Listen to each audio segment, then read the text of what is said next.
The Central Intelligence Agency has just announced that everyone should stay at home, and while we're doing so, we could look into UFOs. They went on to say the following: back in 1978, the CIA declassified hundreds of documents detailing the agency's investigations into unidentified flying objects. This was during the late 1940s into the 1950s. We've decided to highlight a few documents within the vast amount of data contained within our Freedom of Act Information UFO collection that both skeptics and believers will find interesting. The truth is out there, and it's your time to find out. One of these documents detailed the following. Going back in July 1952 in Berlin, furnished with the sworn testimony of an eyewitness, Oskar Link, a 46-year-old German and former mayor of Nida House and West Berlin intelligence offices, begun investigating a most unusual flying saucer story.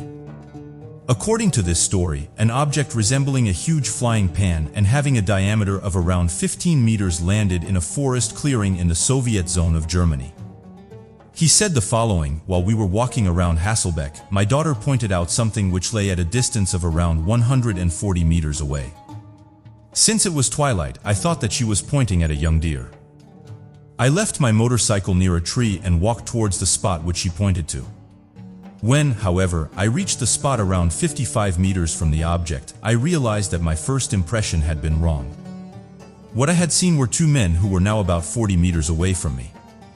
They seemed to be dressed in some shiny metallic clothing. They were stooped over and were looking at something lying on the ground. I approached until I was around 10 meters from them. I looked over a small fence and then noticed a large object whose diameter I estimated to be between 13 and 15 meters. It looked like a huge frying pan. There were two rows of holes in this periphery, around 30 centimeters in circumference. The space between the two rows was around 0.45 meters. On top of this metal object was a black conical tower around 3 meters high. At that moment my daughter, who had remained a short distance behind me, called me. The two men must have heard my daughter's voice because they immediately jumped on the conical tower and disappeared inside. I'd previously noted that one of the men had a lamp on the front part of his body, which lit up at regular intervals. Now the side of the object on which the holes had been opened began to glitter.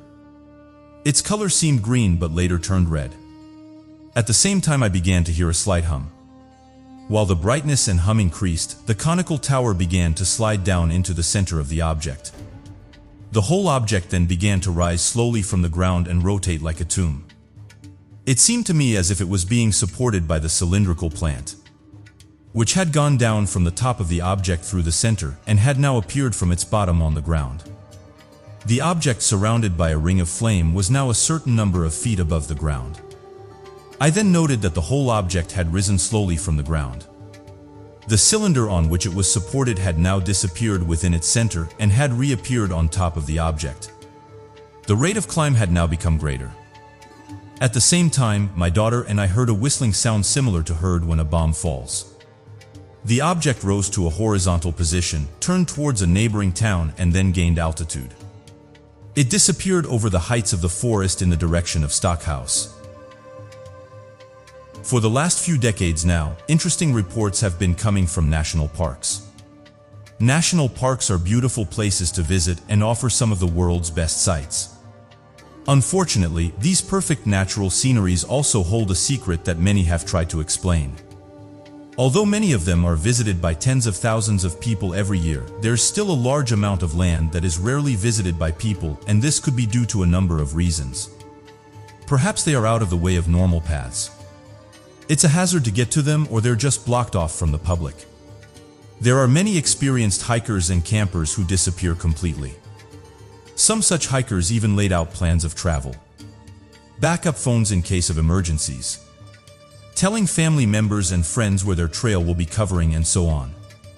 But when research parties go out to find them, not a single clue left behind as to what could have happened to them seems to serve it. However, recently it's come to the attention of some that even though there is a worrying trend of people going missing in national parks, there's also an increase in people encountering mysterious creatures. Scientists and researchers who work in the region have said that what people are seeing is nothing more than unidentified wildlife. But the people that encounter these creatures disagree. saying they know what they saw and it's unlike anything they've seen before. Going back a few years ago, park ranger surveillance from Round Rock Parks from Recreation came forward with some interesting photographs. The photos in question showed what appeared to be big footprints, and it got many people excited by the fact that these reports were being taken seriously. 3 black and white photographs were posted which showed large footprints. It's said that it's not just footprints that have been reported in this location, but also clumps of hair and mysterious noises. However, a few weeks after the photographs made the rounds, they came forward with another update, and they said that the prints were fake and were used to try and bring in more Torres. Although this was laughed off by most people, there were some that didn't see the funny side, with one person saying that they had seen a real Bigfoot and it was no laughing matter. Over the years, many different reports have emerged of people encountering mysterious things while in national parks. One of these comes from Santa Fe National Park. Going back, officials came forward about the appearance of mysterious wood structures. What's strange is that not only are they tall, but they seemingly appeared overnight. Most of them are between 6 and 20 feet in height, and after taking down some of them, officials said they were built by using over 1,000 pieces of wood. One spokesperson said the wood structures are appearing at an alarming rate and their frequency has increased over time. The structures had park officials and even police officers baffled as to who was creating them. And not only that, but how these individuals managed to create them at such a fast pace. One of the concerns was that these structures posed a huge fire hazard. This is because they've been compared to structures that resemble those that used to build wood fires in the forest. However, these ones are much taller. The worry wasn't so much that whoever was building them was going to create a fire, but the vandals may see them and want to set them on fire. If they were to be lit on fire, the authorities said it would be extremely hard to get them under control.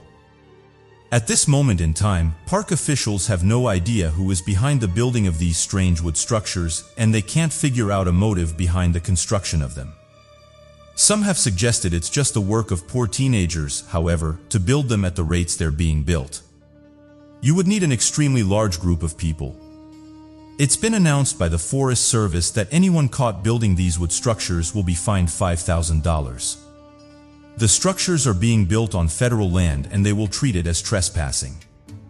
The forest officials have now said they're becoming more common than ever.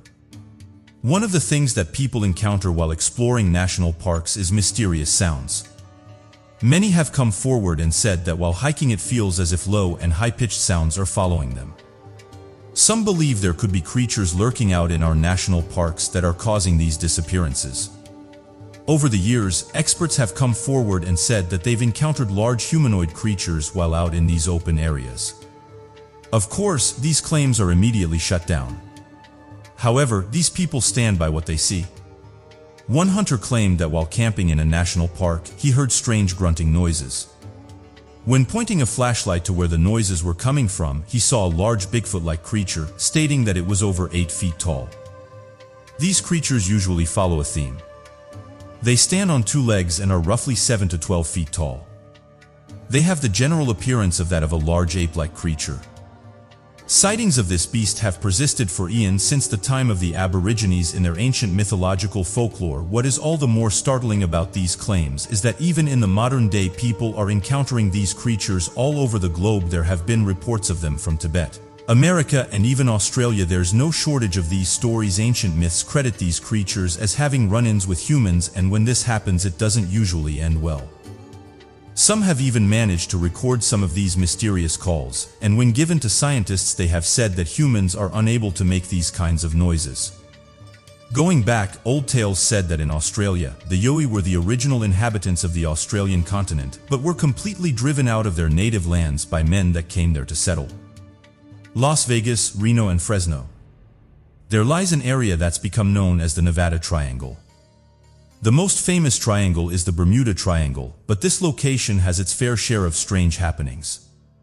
Scientists have said that around 2,000 planes have gone missing in this area, and that every year people come forward with their mysterious accounts, most of which the individuals are unable to explain. There have also been many people that have gone missing in this area. One person said that while here they were approached by an elderly man. The woman was asking for directions and the man was telling her where to go. At first everything seemed fine, but when she turned around to thank the man, he was nowhere to be seen. The individual insists that to this day she has no idea where the man went. Then there's the reports of mysterious lights in the sky. For many years now, people close to this area have reported strange objects in the sky. These unidentified flying objects usually range in size from 20 to 65 feet in length and give off a variety of colors. The strangest thing about these objects is that they suddenly vanish without a trace. One person even reported that one of the objects appeared to follow her. Even after she got in her car, the object stayed in the sky and continued to follow her home. After this encounter, she said she went on to have nightmares for the next few weeks. But perhaps the most common report is that of large humanoid creatures said to live in the area. One person who was hiking said they could see what appeared to be a large human crouched in the bushes. When they went in for a closer look, however, it turned out to be something they couldn't identify. Although it was crouched, they were able to give quite an accurate description of the being, and said that if it was standing, they think it would have been around 8 feet in height. It possessed 2 large brown eyes and was covered in thick dark curly fur. Whatever it was trying to hide away from the individual.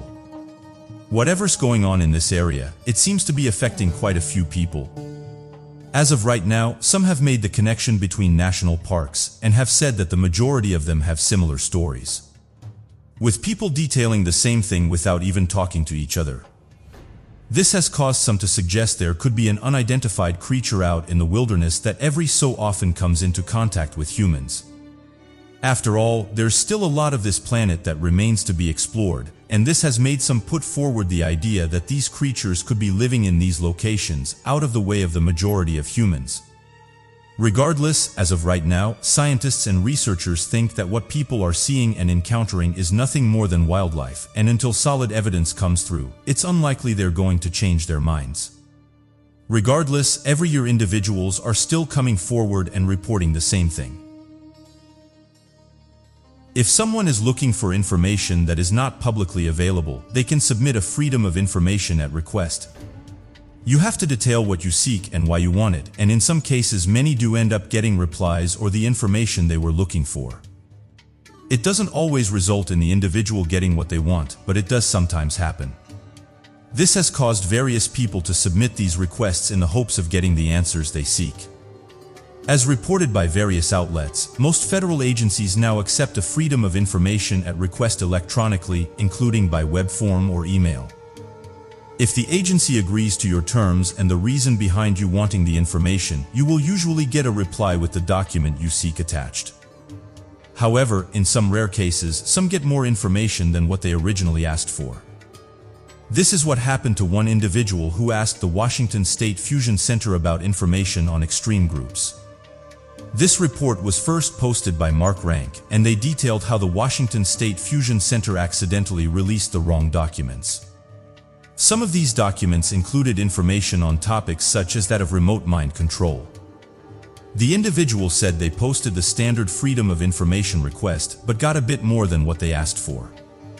Inside the email was attached an EMFX on the human body. It's fair to say that whoever sent these documents made a monumental error. It's no secret that the government carries out a variety of experiments and tests. The majority of the time these are kept under wraps, and the general public don't end up hearing about them. But this was one of those times where a human error caused a leak in information, and one that they most probably regretted. According to the documents, they detailed out of psychoelectronic weapons and remote mind control the journalists behind the original requests. Mr. Waltman then decided to open the files. Inside were a variety of illustrations that show different devices and techniques. These devices were created with the sole purpose of manipulating the human mind. One such weapon detailed how it uses electromagnetic forces to mess with the human body. Essentially, this device causes intense pain to the individual it's used on. Although these files are fascinating, it's also kind of scary. There have been whispers of these kinds of devices being used.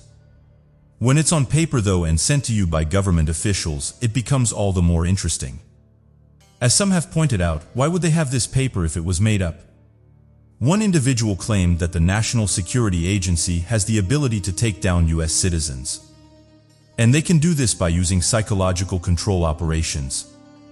This can essentially cause everyday people to come across as insane, but this isn't their normal behavior. They're just reacting to the electronic device that's being used on them. Some handy technology if you're trying to make someone come across as being insane. The documents even go into detail remote brain mapping, even going as far as showing an illustration of a van parked outside a house, and sending electronic waves into people's brains and houses. Some have said that what they're doing is hitting you with these waves and then broadcasting your thoughts. It's not known where this information goes, but it could be into some kind of system. Again, this is just going by what the document says. This isn't something that's been made up, and the crazy thing is that the individual didn't even ask for these documents. They were accidentally sent to him.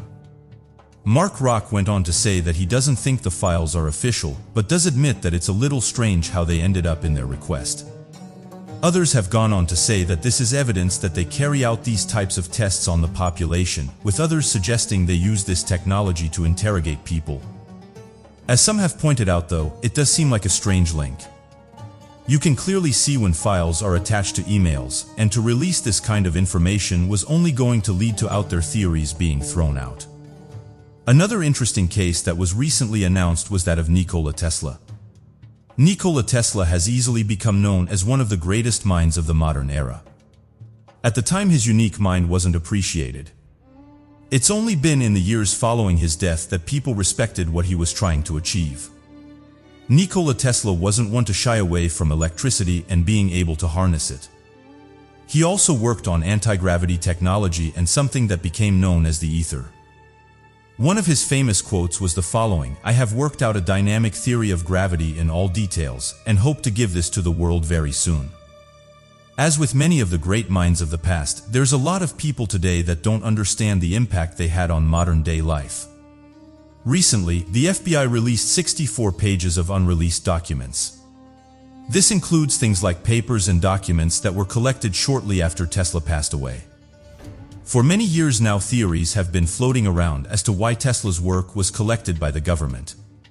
Some have said that Tesla's work wasn't important and wouldn't have impacts on us. If this was the case, then why did the United States government quickly swoop in and collect his work? These papers would cause many theorists to put forward their ideas on what the papers contained. One of the main reasons people believe they collected his work is because he created an incredible machine. A type of ray that would have been able to take down enemies from miles away. Tesla's work obviously caught the attention of the FBI, as they wanted to come through what he'd been working on. One of their reasons for doing this was to ensure that any work of his didn't get into the wrong hands. For this reason, they decided it would be best if the documents remained in the property of the Office of Alien Property Custodian. This was, however, until the documents and other pieces of Tesla's work mysteriously disappeared after the war. Interestingly enough, discussion had been created that the public was aware of some of these alleged inventions, and it caused citizens to question Director J. Edgar Hoover about what tests were being working on. These are some extracts from the official FBI documents that got released. On the 26th and 27th of January 1943, an examination was made of the technical papers of Dr. Nikola Tesla, which after his decease had been stored in the Manhattan White House in New York City. This examination was made for the purpose of determining if any ideas of significant value in the present United States war effort could be found among his possessions. Participating in this examination were Mr. John C. Newington, New York Office of the Alien Property Custodian, Dr.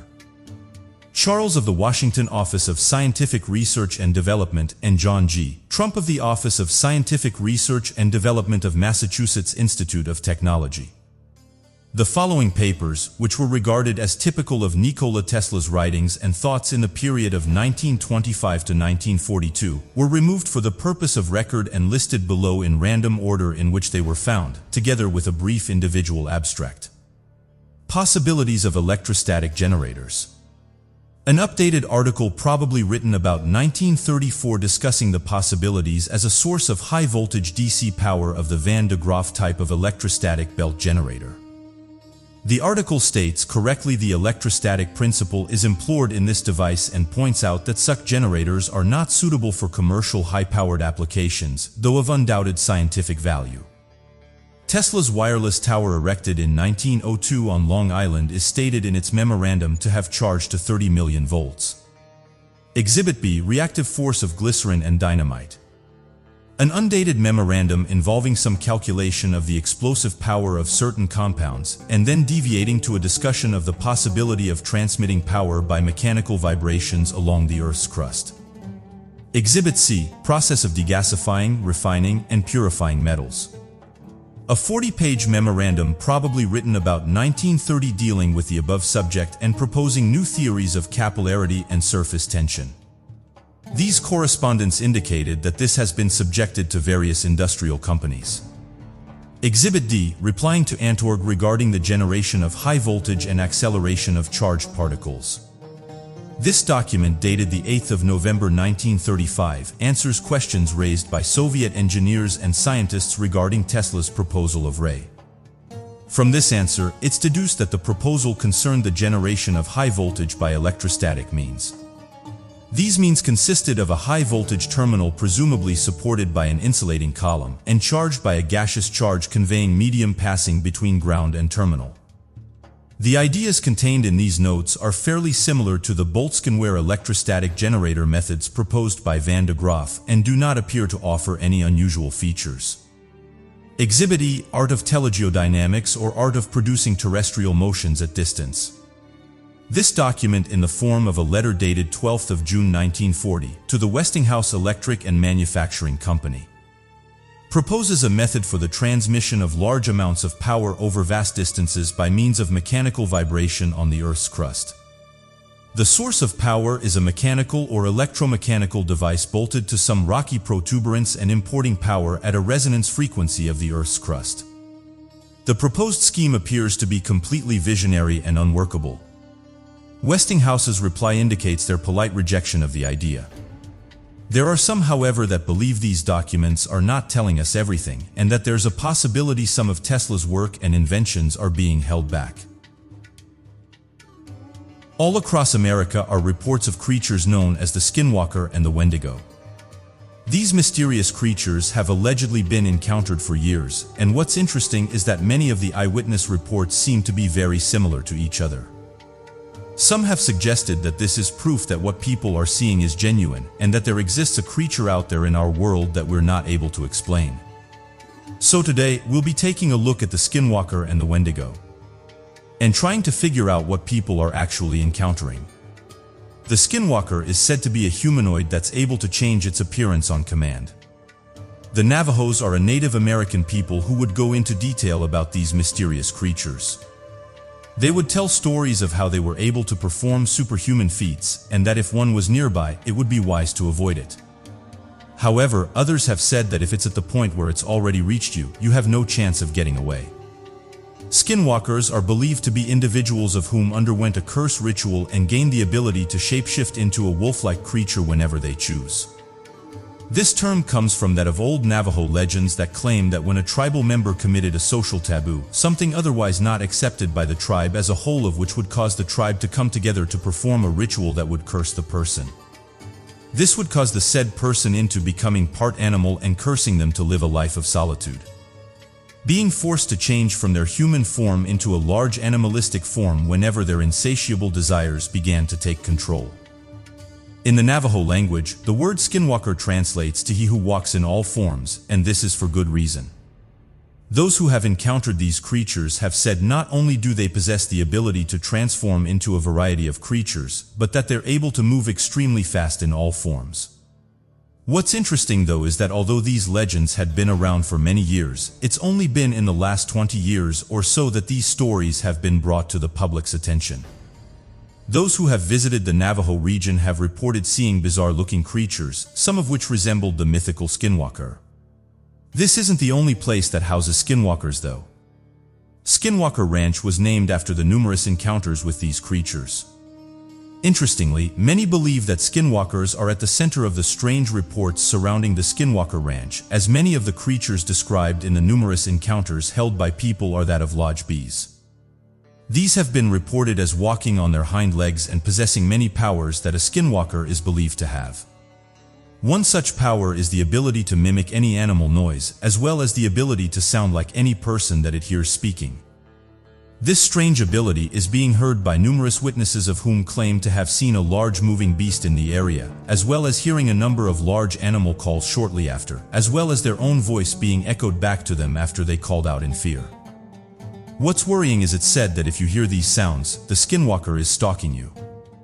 Even more worrying is that most people celebrate when they hear the sounds getting fainter, thinking that the creature is getting further away. But this is not the case. It's said the skinwalker does this on purpose in order for you to think you're getting away from it. Then when you begin to relax, that's when it strikes. Not many people have heard the sounds and lived to tell the tale. As it's reported, every year people go missing in these regions because of the skinwalkers.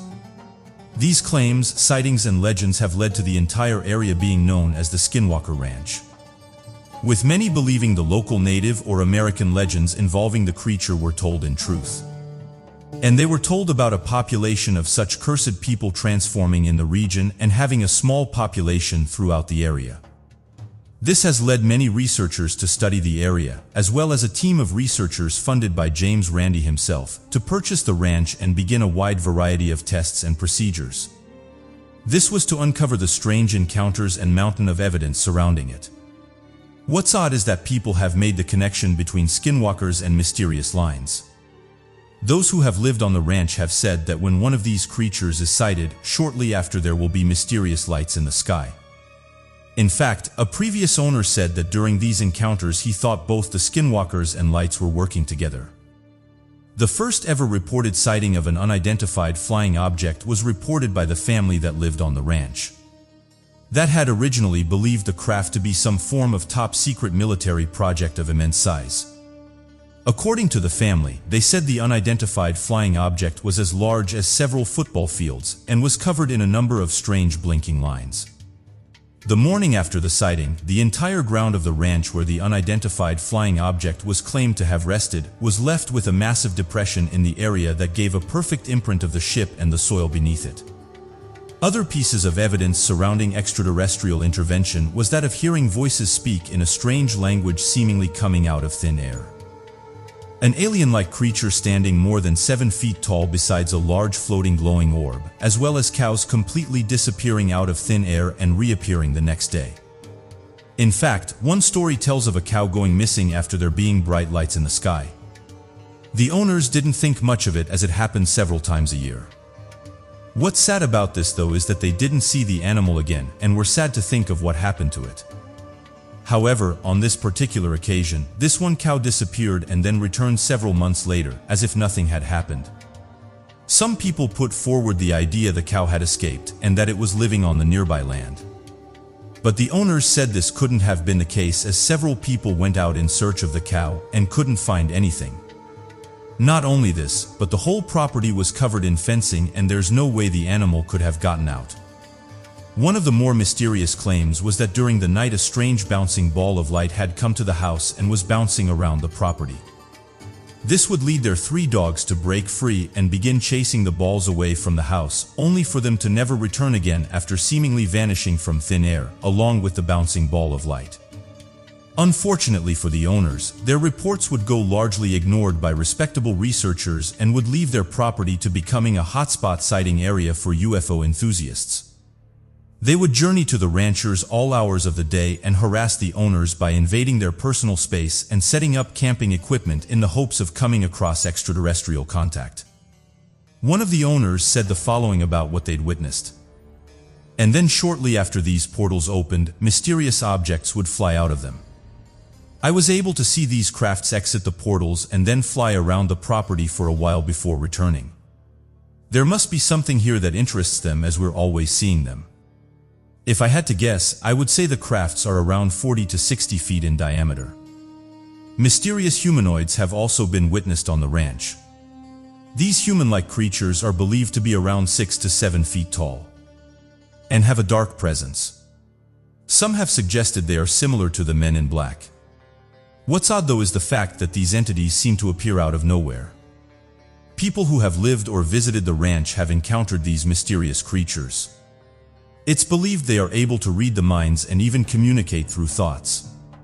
Numerous people have come forward and said that while being near the ranch they have seen these strange people.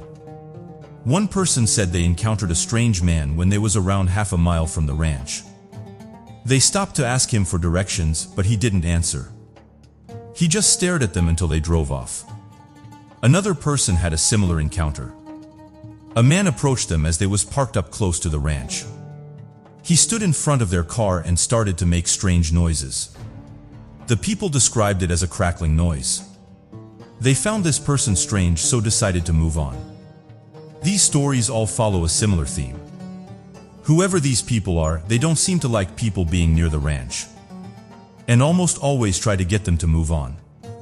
One of the most highly debated cryptids of cryptozoology is that of the Wendigo, a North American monster that creates a large dividing line amongst the cryptozoological community on whether or not it was completely fabricated or a true witness account.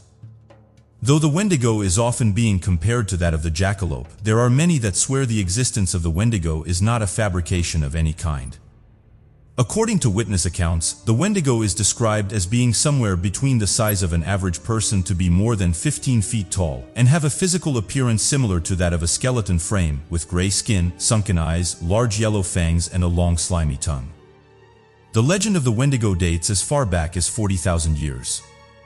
These legends would tell of the creatures disguising themselves as a human, in the hopes of being led back to the human villages.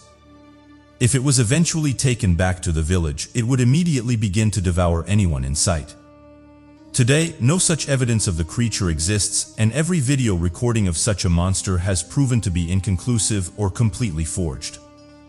Still, despite the lack of evidence, the Wendigo is one of the most popular North American monsters and continues to make his existence known all throughout Canada. People to this day have reported encountering the creature, especially when venturing out into the wilderness where there's not many people around. Interestingly, some have made the connection between this creature and the Skinwalker, saying that perhaps what people are seeing is the same creature. Some have compared the two and say they do share some of the same characteristics. Going back a few years ago, a household in Canada experienced something strange. One of the residents said the following about the event. Here in Canada, I have Inuits in a place called the Northwest Territories. They are native and have a lot of weird tales from their community. They have families spread all over the north, lots of whom are in Alberta as well, and will play into this story. On this particular occasion, it was a typical winter night. This happened around 10 years ago in my Inuit's grandparents' house. Due to it being this time of year, it was very dark and way too cold to be outside. It was at least minus 40 degrees Celsius. Everyone was hanging out. People were watching TV and the kids were playing. A typical family evening. However, this was interrupted by a knocking at the door. The knocking was hard and persistent. This was immediately strange, as they live way outside any real towns with kilometers between neighbors. And unannounced guests were almost unheard of. Their grandparents were visibly concerned and told them not to answer the door. The knocking became harder and the guests began to speak, loudly stating they were an auntie and had been invited over. The kids wanted to answer the door to see their auntie, and apparently it sounded exactly like her. So their grandpa had to block the kids from going near the door and told them to get away from the door and the windows as well. The knocking became pounding and the guests started yelling and screaming to be let in. Eventually it stopped and the guest was gone. The next morning there was no tracks outside in the snow, and no signs of Iroquois had been in the area. This auntie lived in Alberta and had made no plans to visit. Nothing happened after that, but it's something that does happen in these areas. Believe it or not, Wendigo is a major piece of folklore in that family. And they refuse to talk about it for fear of drawing one in. The police do incredible work and they're usually the first ones on the scene. This, however, is there to some officers experience things they can't explain. One of the places where officers are usually seen strange things is that of the Navajo Reservation of the American Southwest. This location is known for mysterious and legendary stories, and the police here have encountered some strange things. One of the issues, though, is when police report these types of encounters. They can be mocked and looked down upon. However, the police at Navajo Reservation have a different view on things. They take these sightings and encounters seriously and will try to look into and understand each report. After all, for the last few decades, many strange stories have been coming out of this region. So it's clearly not just them that are encountering something strange. The NLR gives people somewhere to go for such cases. They have allowed people to talk to them and have their cases investigated. One case was reported as the following. An unnamed person was driving late at night when they encountered something strange. Their headlights were reflecting a creature's eyes. However, this was an animal they had never seen before. As they drove towards the creature, it started running towards the car. The person put the car into reverse and tried to get out of there as quickly as they could. They said the creature looked to be humanoid in appearance, but was only around 2 feet tall. To this day, they have no idea what they encountered. Other officers have come forward and explained that it's hard to come forward with these types of encounters, saying that they get judged by their peers and even, in some cases, are at risk of losing their jobs. It's one of the main reasons they don't like to talk about what they've encountered. What's interesting though is that law enforcement are usually the first people in the scene, and it's not out of the ordinary for them to see things that are hard to explain. Another officer said the following about their encounter. While driving through the Navajo, I encountered something I've never seen before. It was around 11:30 at night and there was nobody around. In fact, my car headlights were the only ones around for miles. 25 minutes into my journey, I noticed something weird in my rearview mirror. As I slowed down to get a better look at what it was, I could see a large humanoid running towards my car. If I had to guess, I would say this thing was over 6 feet in height and had really pale skin. The only way I can describe it is that it looks like a really thin, tall, pale humanoid. I've never seen anything like this before. This thing was also running abnormally fast. Because I was alone, the last thing I wanted to do was stop as I had no backup. So I just sped off, leaving the creature behind. To this day, I still wonder about what I encountered that night. Over the years, many people have reported seeing these skinwalkers. Each report is slightly different. However, most of them follow a similar theme. Seeing a large humanoid that doesn't usually look like a human and that is able to travel fast. This person encounters something strange while with their friends. They said the following: while driving near Marlborough, me and my friends encountered something we couldn't explain.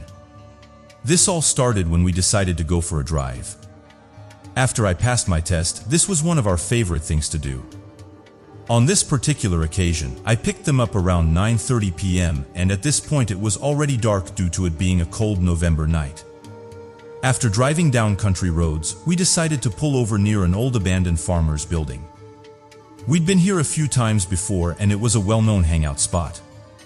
When we arrived, we took a torch with us and made our way down to the building. Although it was creepy looking, none of us had experienced anything here until this particular night. We were here for around 15 minutes when we started to hear noises. I was the bravest out of all of my friends and suggested the noises were animals. We were surrounded by dense woodland and a small road. However, every so often we did hear noises in the forest. These noises were coming from behind the building, so we could hear them quite clearly. As me and my friends made our way back there, we decided to shine our torch into the forest. As we did, we saw 2 reflective yellow eyes. This immediately put us all on edge and we started to get worried. There was nothing close by if we did get into any trouble. This thing then started to stand up and make its way towards us. As it did, we got a good view of it. The creature was over 6 foot tall, bold, and had pale white skin. Its skin was also very wrinkly and it looked as though it had a very fine coat of hair. We'd never seen anything like this before. It was like something from a horror movie. As we all stood there frozen, we watched this thing let out a loud screech noise. As it did, we all ran as fast as we could back to my car. I drove as fast as I could. The next day we brought up what had happened last night, but none of us could come to a logical conclusion as to what we saw. What we described sounds like a human, but this thing didn't look like a human. It was completely hairless and was almost alien-like. It was also tall and looked as though its arms were too long for its body. We have no idea what happened that night. Unfortunately, during these events most people are caught off guard. So we're only left with testimonies of those affected. Another person had this to say about their encounter. 6 or 7 years ago, I was at my family's cottage with my family. My dad, my little sister, and I went back for ice cream and came back after dark. I was in the back right seat and my little sister was on the other side. We pulled into the cottage and I got out my door. But I was startled to see a beige figure standing upright behind my shoulder. I stared at it for a second and then it quickly backed up and ran to the front of the car. This was where my dad and sister were waiting for me to go inside. I asked them if they had just been standing behind me to scare me. However, they looked at me strange and said no. This thing was dark and I could only see the silhouette of whatever it was. For some reason, it struck me as dog-like. This was an era with lots of Native American lore and history. I was reading a book about cryptids a couple of days later and saw a picture of a skinwalker. It looked very similar to what I saw, except this figure was my height, not the size of a full-grown man. All of the reports seemed to point to this creature being a tall humanoid. With that being said, no definitive proof of this creature exists. Meaning for now we only have Winnie's testimonies to go by. For the last few years, Tom DeLonge has expressed his interest in unidentified flying objects. He said that he's been fascinated with them for years. While on tour, he would read books that explored the possibility of extraterrestrials, and since then, he's been hooked. Recently, Tom came forward on Instagram and said that he'd witnessed an unidentified aerial phenomenon. He said the following about his encounter. So last night I get a text from somebody that there was an unidentified air phenomena right off the beach where I live. I ran to my balcony and saw it split into 2 pieces and raise vertically. I grabbed Marie, jumped in my truck and went straight down to the beach. We were the only ones on the beach last night as this light disappeared. Reappeared, broke into 3 pieces and stacked vertically, with one little red dot flying around the top and then disappearing for the rest of the evening. This video doesn't show much, but we were up quite late watching the light dance, about half a mile to a mile off the beach. It was huge and it was fiery orange. Of course, I called up Lou Elizondo as I was there, and he was telling me all the things I was supposed to do with the location, geographic details, weather, altitude and distance. Of course, I was completely worthless when it came to these details, but it was a big deal. Lou checked immediately and there was no flights in the area except the one I had my eye on the entire time. No military, no boats and a bunch of hovering lights that were stacked on top of each other. It was wild. Who knows? Various people were impressed with the footage, even coming forward and saying that they had seen similar objects. Recently, it was announced by Tom DeLonge and his To the Stars Academy that they were working with the US government in regards to their unidentified aerophenomenal discovery. The company has also said they've brought on some leading researchers on AI and that they're working on a new service. To the Stars Academy posted the following.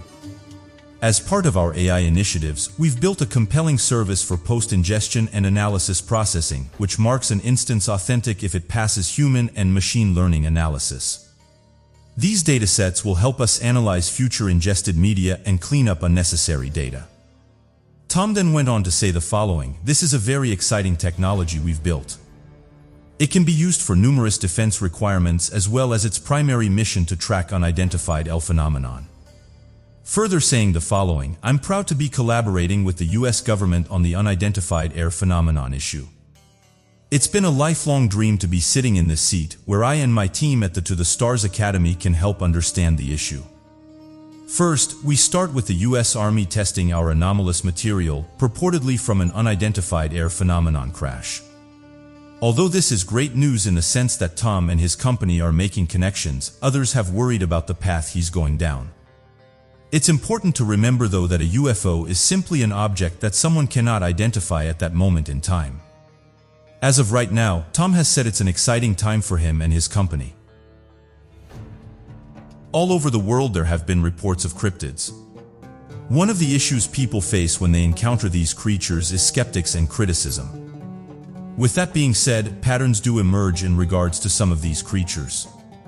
Normally reserved for the deepest of the waters and the furthest of the jungles, these creatures seem to just appear out of nowhere. They are hidden creatures whose existence is yet to be proven scientifically, living in folklore with believers trying hard to prove their existence. The Skinwalker is one that many have said they've encountered. The legend of the shape-shifting entity commonly known as skinwalkers has been largely dismissed as a joke. Skinwalkers are people who can transform themselves into any creature of their choice, and most of the time they are seen as wolves, owls, eagles, crows, foxes, or coyotes. Some of them can steal a person's face and appear to look like them. It's said that if a person locks eyes with a skinwalker, they can absorb their bodies and control their actions. They are also believed to have the ability to enchant corpse powers and use it to poison dust on their victims. Even though unscientific, the Skinwalker is deeply rooted in Native American legends. America had its first experience with the Navajo Skinwalker legend back in 1996 when an article was published in the Desert News, detailing a traumatizing experience that a family from Utah had with a mysterious creature. It was said it was responsible for mutilations of cattle, sightings of UFOs, disappearances, and appearances of crop circles. According to the article, the most distressing encounter that the family had reported happened on a night around 1.5 years after relocating to the estate. Terry Sherman, the father of the family, was having a night walk with his dogs when he saw a strange wall, which was almost 3 times bigger than a normal wolf and had glowing red eyes. It stood with confidence even after Sherman fired 3 shots at close range, which made Sherman run for hiding. Sherman's family was not the only ones who were scared on that particular ranch. After moving out, many other subsequent owners experienced similar eerie encounters, and even today the ranch has been named the Skinwalker Ranch and has become a hub to research paranormal activity. Some cultures believe the Skinwalkers are born from a kind-hearted medicine man who abused native magic for evil and was then granted evil powers. These stories differ from one tradition to the other, with a common theme being the power of transforming into other creatures. According to other cultures, one can become a skinwalker after committing a taboo. Most descriptions depict skinwalkers to be physically animalistic even when in human form. From reports they are almost unkillable and can only be killed with a bullet or sword that has been asserted with white ash. Not much is known about these creatures since the Navajo are against discussing it with outsiders and sometimes even among themselves. Traditions suggest that mentioning them not only brings bad luck but also increases the chances of their appearance. Robert Spigelow, a businessman and UFO enthusiast, purchased the ranch in 1996 at $200,000. And he established the National Institute for Discovery Science and installed substantial surveillance. Bigelow and his team of researchers ultimately experienced more than 100 incidents in this property, but could not amass enough evidence that would be credible for scientific publication. Bigelow later saw the ranch in 2016 at $4.5 million. Despite this, Skinwalker's studies have become more and more sophisticated and secretive. While it's hard to discern the truthfulness of these accounts, the descriptions are mostly similar.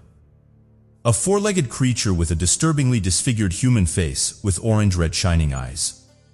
They are also reportedly fast creatures with hellish sounds. This leads us on to a similar creature which has become known as the Dogman.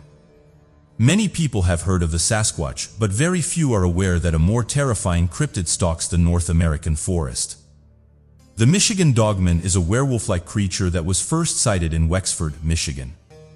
The Dogman legend became popular in 1987 after Steve Cook, who worked at WTCM-FM in Michigan, recorded a song about the Dogman and its sightings that had been reported.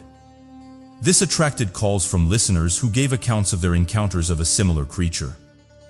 The first reported account of the Michigan Dogman was in Wexford, Michigan in 1997. When 2 loggers spotted a creature which they described to have a human body with the head of a dog. Back in 1938, Robert Fortnet from Paris, Michigan got attacked by wild dogs, and he alleged that one of the dogs was walking on 2 legs. A night guard while patrolling a manufacturing plant in Michigan in 1961 saw a strange figure, which he initially thought was a human until he saw features that looked like a dog's. He was able to quickly take a photograph of the beast. The photos have been studied by various individuals but as of today remain a mystery. More efforts have been made in the investigation and study of the Dogman phenomenon, including podcasts and YouTube videos about encounters with the Dogman. Even though many believe that the dogman is real, skeptics argue that there is no scientific evidence to back up its existence, as is the case with many cryptids. Most of the evidence for the existence of the dogman is full of controversial images and videos, plus many years of accounts from eyewitnesses. While skeptics believe it's just a myth brought to life by a 1987 song, others believe that it's some paranormal beast that has been wandering our planet for thousands of years, and that every so often it does make itself known to humans. There have been various interesting tracks discovered all over Michigan, some as recent as 2009, which point to the existence of the dogman.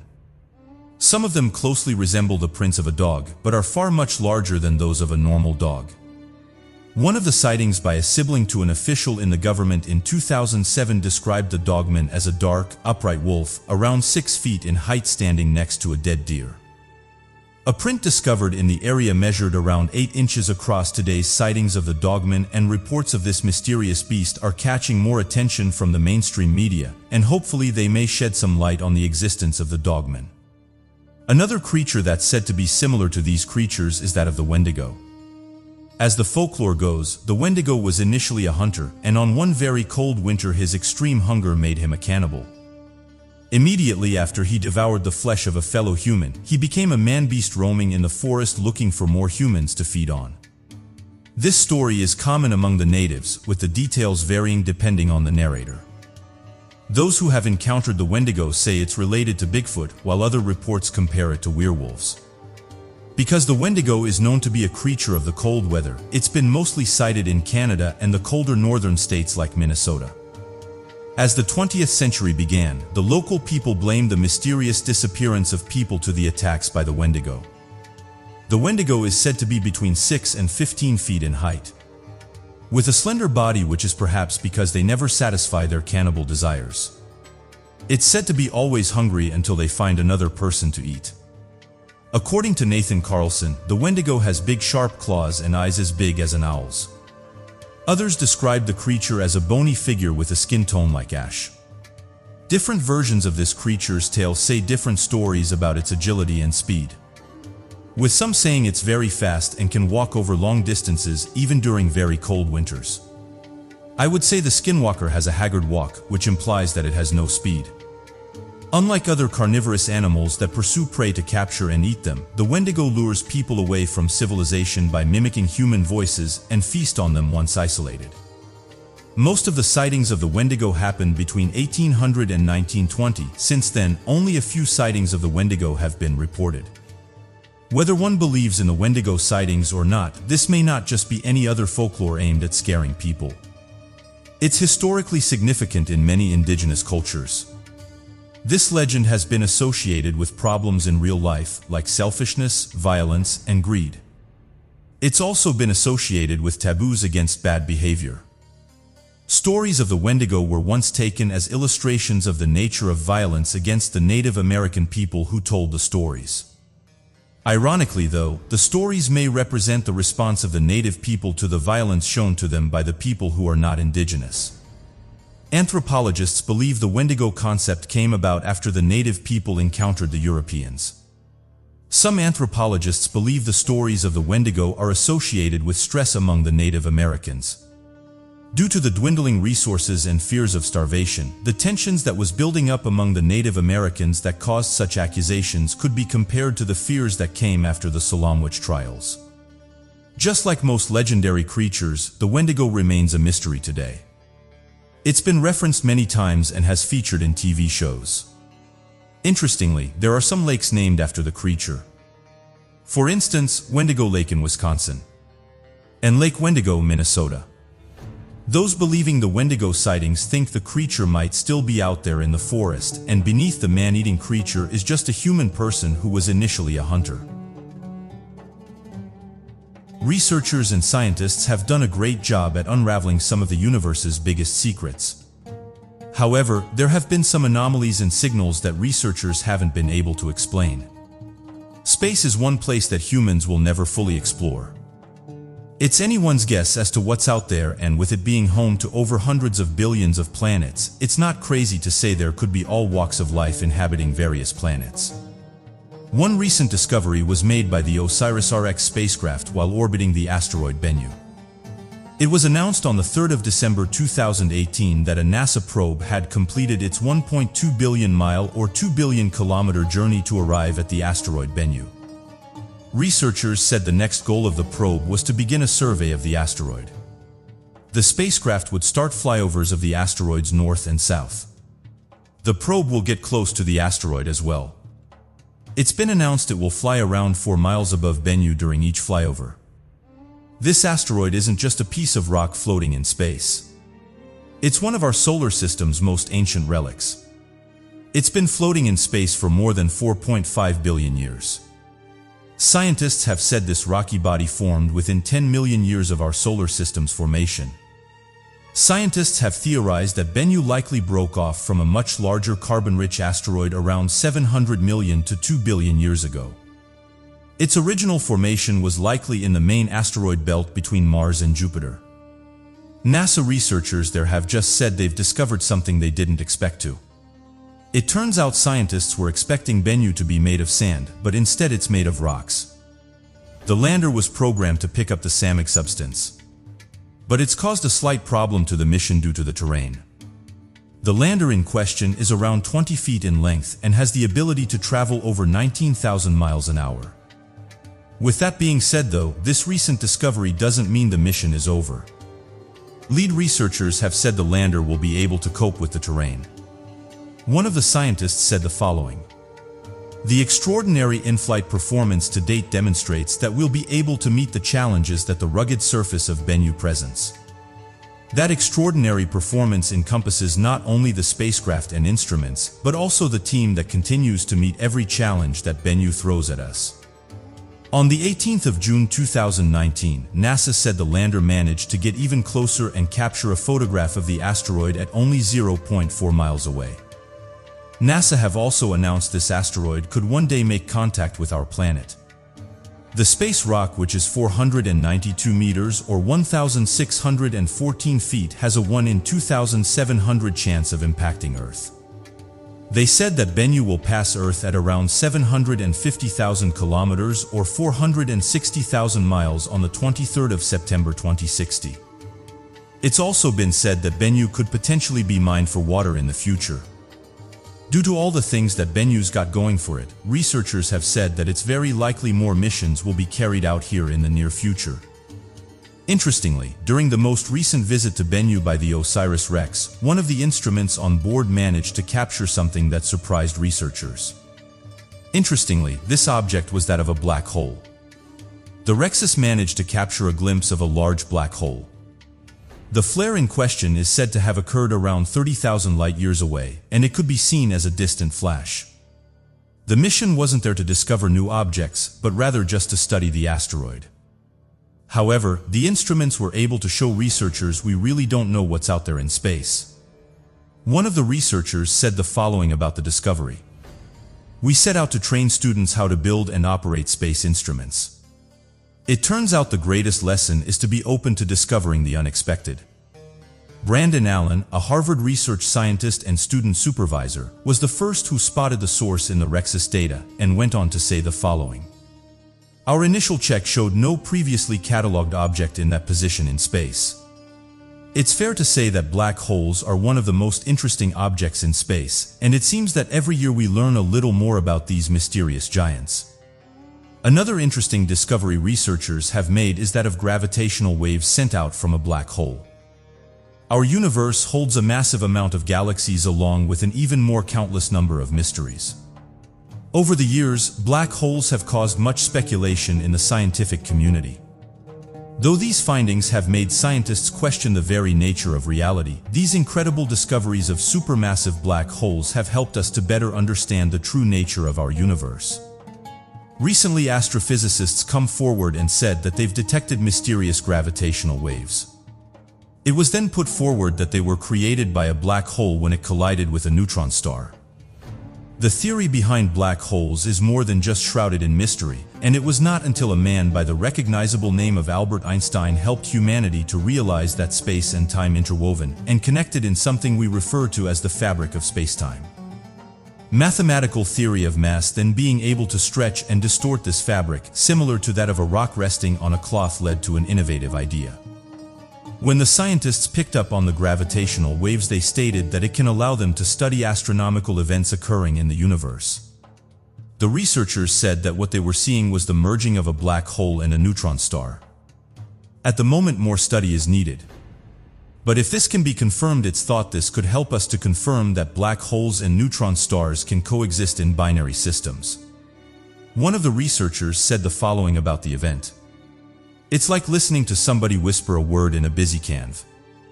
It can be difficult to make out the word or even be sure if someone whispered at all. What some people may not be aware of is how big these black holes are. For example, there's a black hole that's known as SDSSJ, and this black hole is so massive that it's more than 12 billion times the mass of our Sun. Researchers began to wonder how could such a large singularity form if our universe is believed to be only 13 billion years old. Today, the black hole continues to be one of the largest, youngest black holes out in space, and it's believed to be even larger in nature if we were to visit it. It would be another 13 billion years before any information could catch up and show us its true size. This black hole, however, is incredibly far away. 1 light year is around 5.8 trillion miles or 9.5 trillion kilometers. So it's fair to say we won't be able to get near it anytime soon.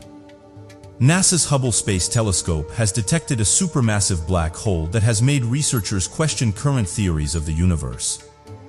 This new report states this black hole is approximately 250 million times heavier than our Sun and can be found at the center of the spiral galaxy NGC 3147 and is said to be over 140 million light-years away from Earth. Incredibly, scientists have been able to observe a large accretion disk moving around the edge. What's confused scientists, however, is based on what we currently know about black holes. Such a disk shouldn't be found so close to a black hole of this size. One of the researchers said the following about the discovery. We thought this was the best candidate to confirm that below certain luminosities, the accretion disk doesn't exist anymore. What we saw was something completely unexpected. We found gas in motion producing features we can explain only as being produced by material rotating in a very thin disk, and that this disk is very close to the black hole. This discovery was published in the monthly notices of the Royal Astronomical Society. Lead author Stefano Bianchi went on to say the following: the predictions of current models of gas dynamics in very faint active galaxies clearly failed. The disk will give scientists the opportunity to test Albert Einstein's theory of relativity. The collision between the black hole and the neutron star was picked up in August, and scientists observing gravitational waves may have reached a huge milestone. On the 14th of August 2019, giant detectors in the US and Italy picked up on gravitational waves, and these were set off when a black hole and a neutron star collided. Around 900 researchers have seen a lot of merger of black holes and neutron stars, but never with each other. This could provide some insight to neutron stars, which is made up of the densest matter in the cosmos. This observation was made by LIGO and Virgo near Pisa, Italy, which holds around 400 scientists. Gravitational waves are generated when really massive objects collide with each other. To measure these waves, scientists made and developed a huge L-shaped optical instrument called interferometers. Interferometers have arms that are several kilometers long. Gravitational waves were first detected in 2015 when LIGO researchers witnessed a collision between two massive black holes which were dozens of times bigger than the Sun. Black holes are purely made up of gravitational waves that are generated when a star collapses. In 2017, merge of between two neutrons were detected. These were gigantic nuclei atom left behind by the star that are too small to make a black hole. Now recently, the merge of between a black hole and a nuclei have been detected. A black hole shredding a neutron would reveal how stiff neutral matter is. It would be a great help in knowing the structure of neutron stars. Although theorists are not sure how frequent the merger between a black hole and a neutron star occurs or how they form, researchers show that they're more likely to form if traveling in a fixed path from colliding, rather than randomly wandering here and there and somehow finding each other. The recently new signal was particularly strong, and the detectors were able to pinpoint the location in the sky. This shows how much these detectors have improved and can work efficiently. As there is no optical counterpart present, the identification of the objects depends entirely on their masses, which the researchers find through gravitational waves. Many scientists have argued and are debating on the mass of a neutron. Many have agreed that a neutron cannot exceed the weight of 2.2 solar masses.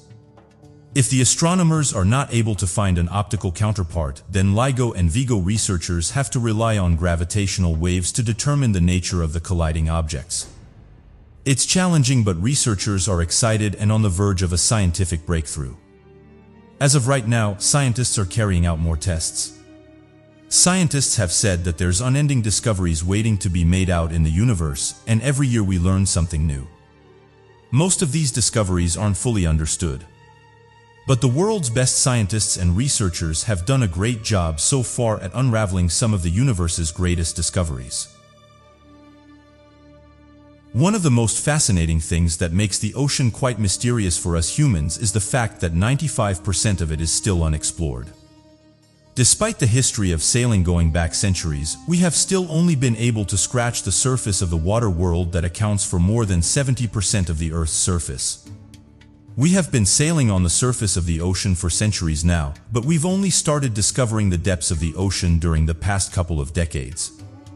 That humans could not imagine reaching the depths of the ocean and had no idea what the oceanic floor looked like. Over the years, countless people have tried to brave the oceans, and even in the modern day, people on boats are still disappearing or washing up under mysterious circumstances. Some of these are so mysterious they've gone on to spawn various legends and tales. One of the most chilling is perhaps the Orang Medan. In June 1947, a Dutch ship named Orang Medan was sailing along the Straits of Malacca when it sent out a shocking signal indicating that the captain and the entire crew of the ship would end. After the first message, a number of random Morse code sequences were received that could not be deciphered. The last message was translated into two simple but shocking words: "I die." The grim SOS message of the Orang Medan was picked up by Dutch and British listening posts situated near Malaysia and Sumatra. The listening posts worked together to find the location of the Orang Medan and alerted nearby ships. Silver Star, which was an American merchant ship, reached Orang Medan only to find the vessel in nearly perfect condition. Silver Star's crew members shouted Orang Medan, but they did not get any response. Finally, after shouting and waving for a long time, a search and rescue team was sent to Orang Medan. When the team stopped on the ship's deck, what they saw was something only to be seen in nightmares. The entire crew of the Orang Medan was lying dead. Their eyes were wide open with fear. Their mouths were wide open as if they were screaming when they died. And their arms were spread wide as if they were trying to stop someone. The captain of the ship was also found in the exact same position. All the crew members were present on their designated places and rooms on the ship. But they were all dead and their faces had the same horrific expression. As the crew members of the American ship were exploring the Orang Medan, it started sinking and the rescuers had to leave the ship along with its dead bodies in order to save their lives. Some reports claim that the Orang Medan exploded after a while due to the explosives placed on the ship. Regardless, the unlucky ship sank to the bottom of the ocean along with the remains of its captain and crew. What happened at the Orang Medan remains one of the biggest oceanic mysteries. Some researchers have claimed that the crew members died due to the release of carbon monoxide on the Jim, and the subsequent explosion was also a result of the gas, while other theories hold pirates responsible for the horrific tragedy. There is no record or evidence that could support either of the theory, and the Orang Medan is likely to remain a mystery forever. When standing on the shores of beaches from around the world, encounters with ghost ships have left many wondering if darker forces are responsible for the terrible fate of those who have gone missing at sea.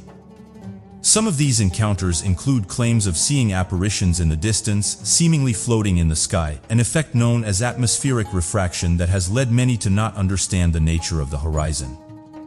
Others, however, have reported sightings impossible to explain with scientific means, such as the encounters seen on the shores of Chesapeake Bay. Though there are a collection of rumors and myths surrounding the area regarding potential hidden and buried treasures, locals have also claimed that if someone stays there for a prolonged period of time, they will begin to notice a large ghostly image of the port beginning to manifest.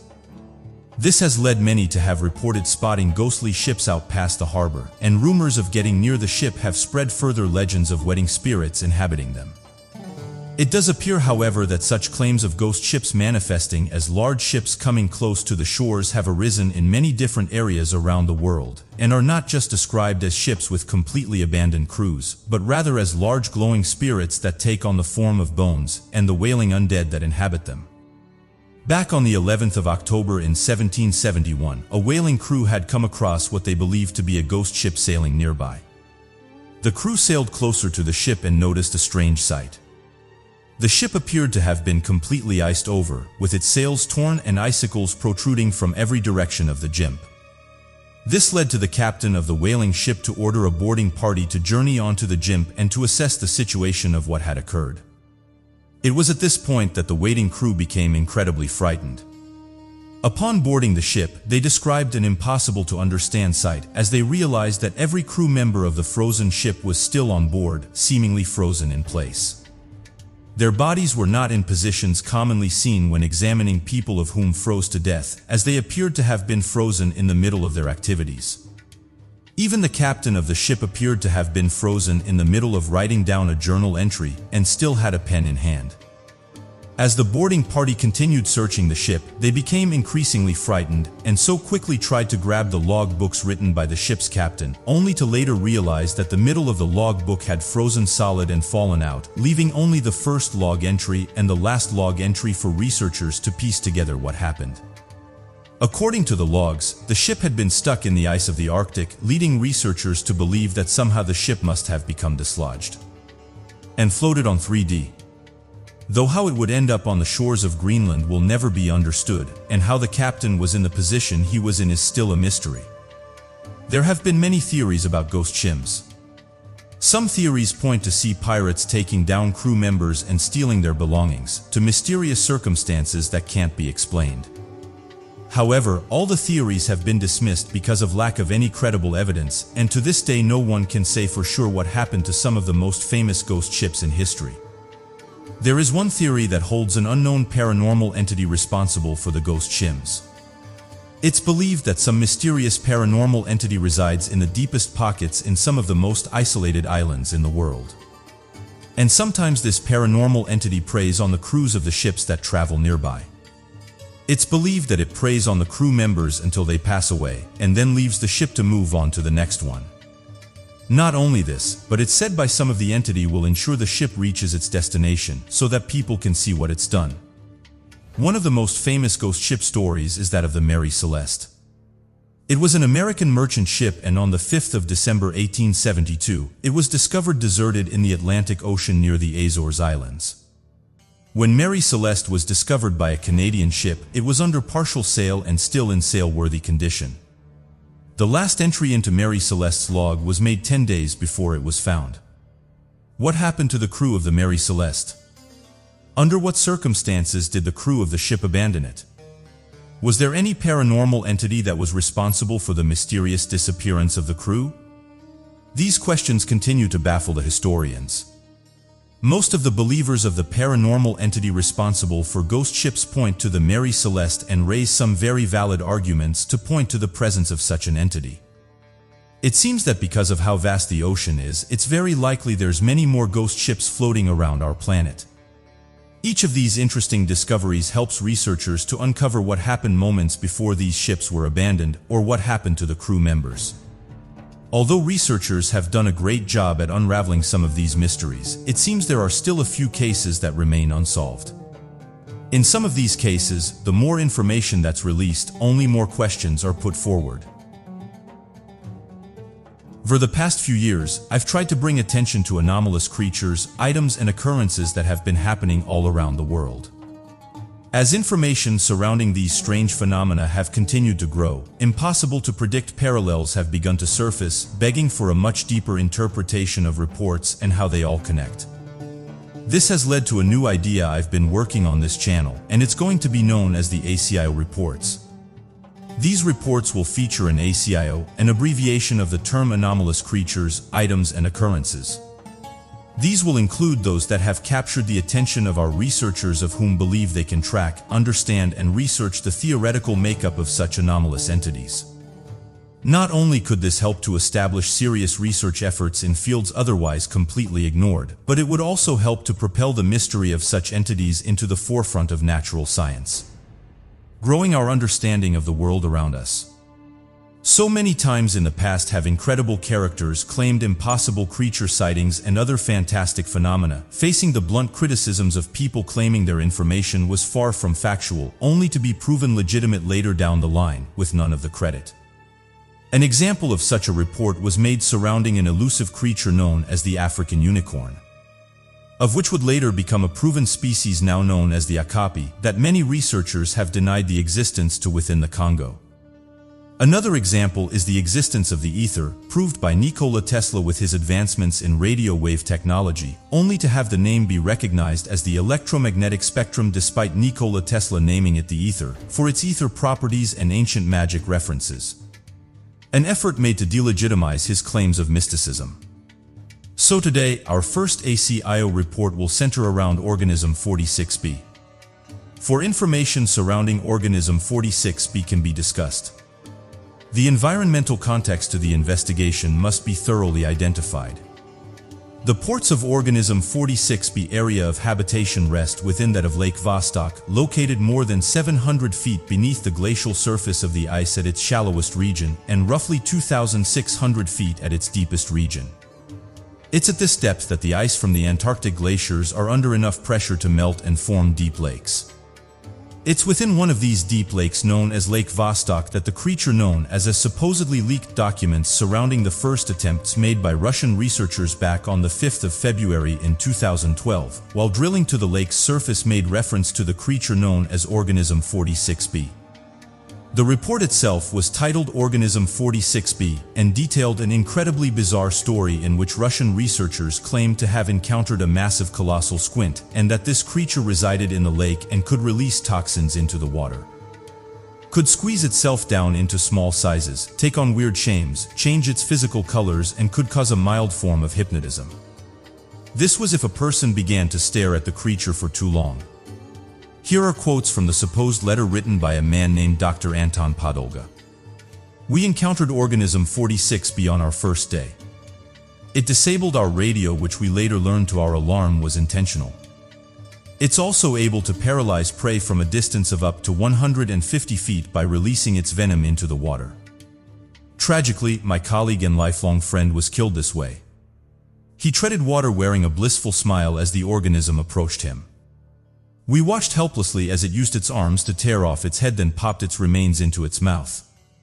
It was as if it hypnotized him telepathically. It shaped itself into the form of a human diver. We thought it was one of our colleagues swimming towards us in scuba gear. By the time the closest scientist had realized what it was, it grabbed him and tore him to bits."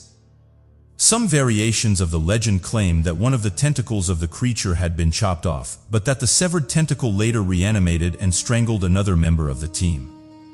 The legend ends claiming there are few surviving members of the expedition and that Russian officials captured the creature and tried to cover it up. Facts-checking the story leads to a number of strange dead ends that come about in eras of documented factual events that otherwise should have been explored. Below is the complete timeline of the factual events of the late Vostok drilling expedition. Back in January of 2011, Russian scientists published a paper titled Vostok Subglacial Lake, Details of Russian Plans Activities for Drilling and Sampling. One of the scientists, Valery Lurkin, worked at the Russian Antarctic Expedition, Arctic and Antarctic Research Institute at St. Petersburg. The document detailed the first and only public plan for a Russian expedition into Lake Vostok. Below is a portion from the introduction of the paper surrounding the expedition.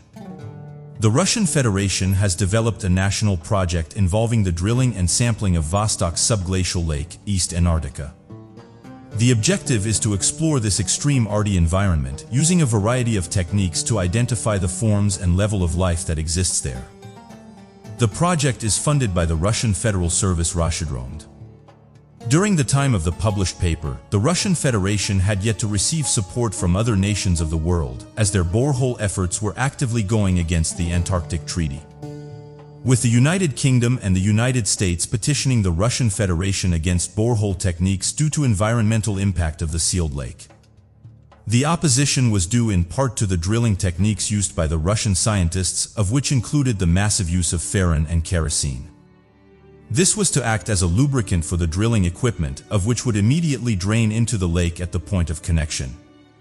Despite the Antarctic Treaty violation, the Russian Federation continued with their efforts. Within the published paper titled Vostok's Subglacial Lake Details of Russian Plans Activities for Drilling and Sampling, the scientists detailed a new piece of technology that would allow the borehole to use a transportation module that could be sent down into the borehole via new mechanisms and enter into their lake. A diagram for the technology claims that the module device in the borehole would only be 123 millimeters in diameter and impossible to send a diver into. However, given the secrecy of the project and the design used, such a technology could have been sealed up to send a research team into the borehole if made slightly larger. The technology also shows evidence of human-sized transportation modules.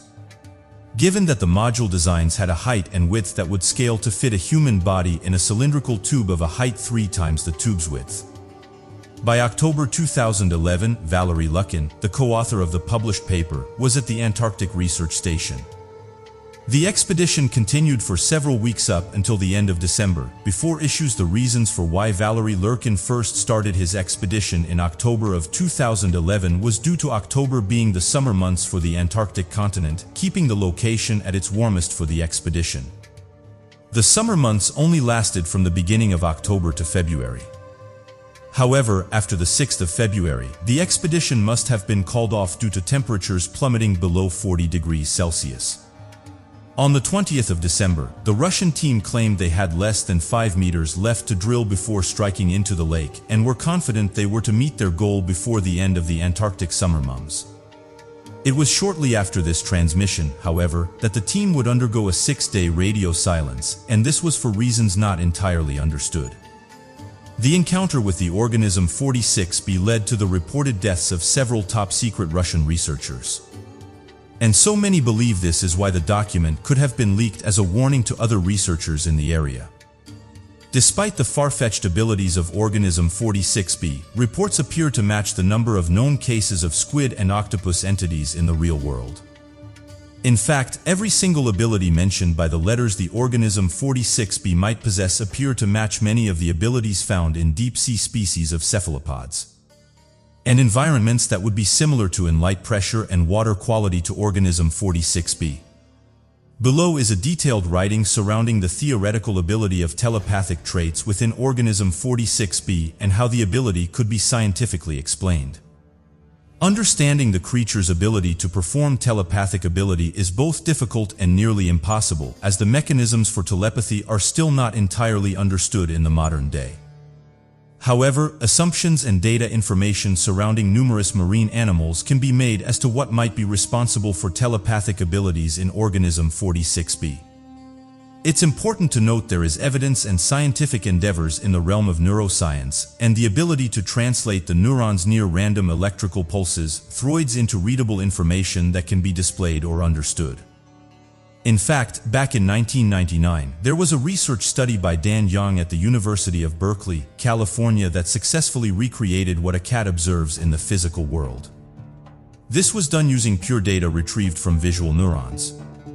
The implications of this finding means that if someone could create a technology so sensitive and accurate in picking up electromagnetic fields or electrical stimuli, one could remotely detect these occurrences coming from the human brain and work to gather the data required to translate your thoughts and brain signals into readable information.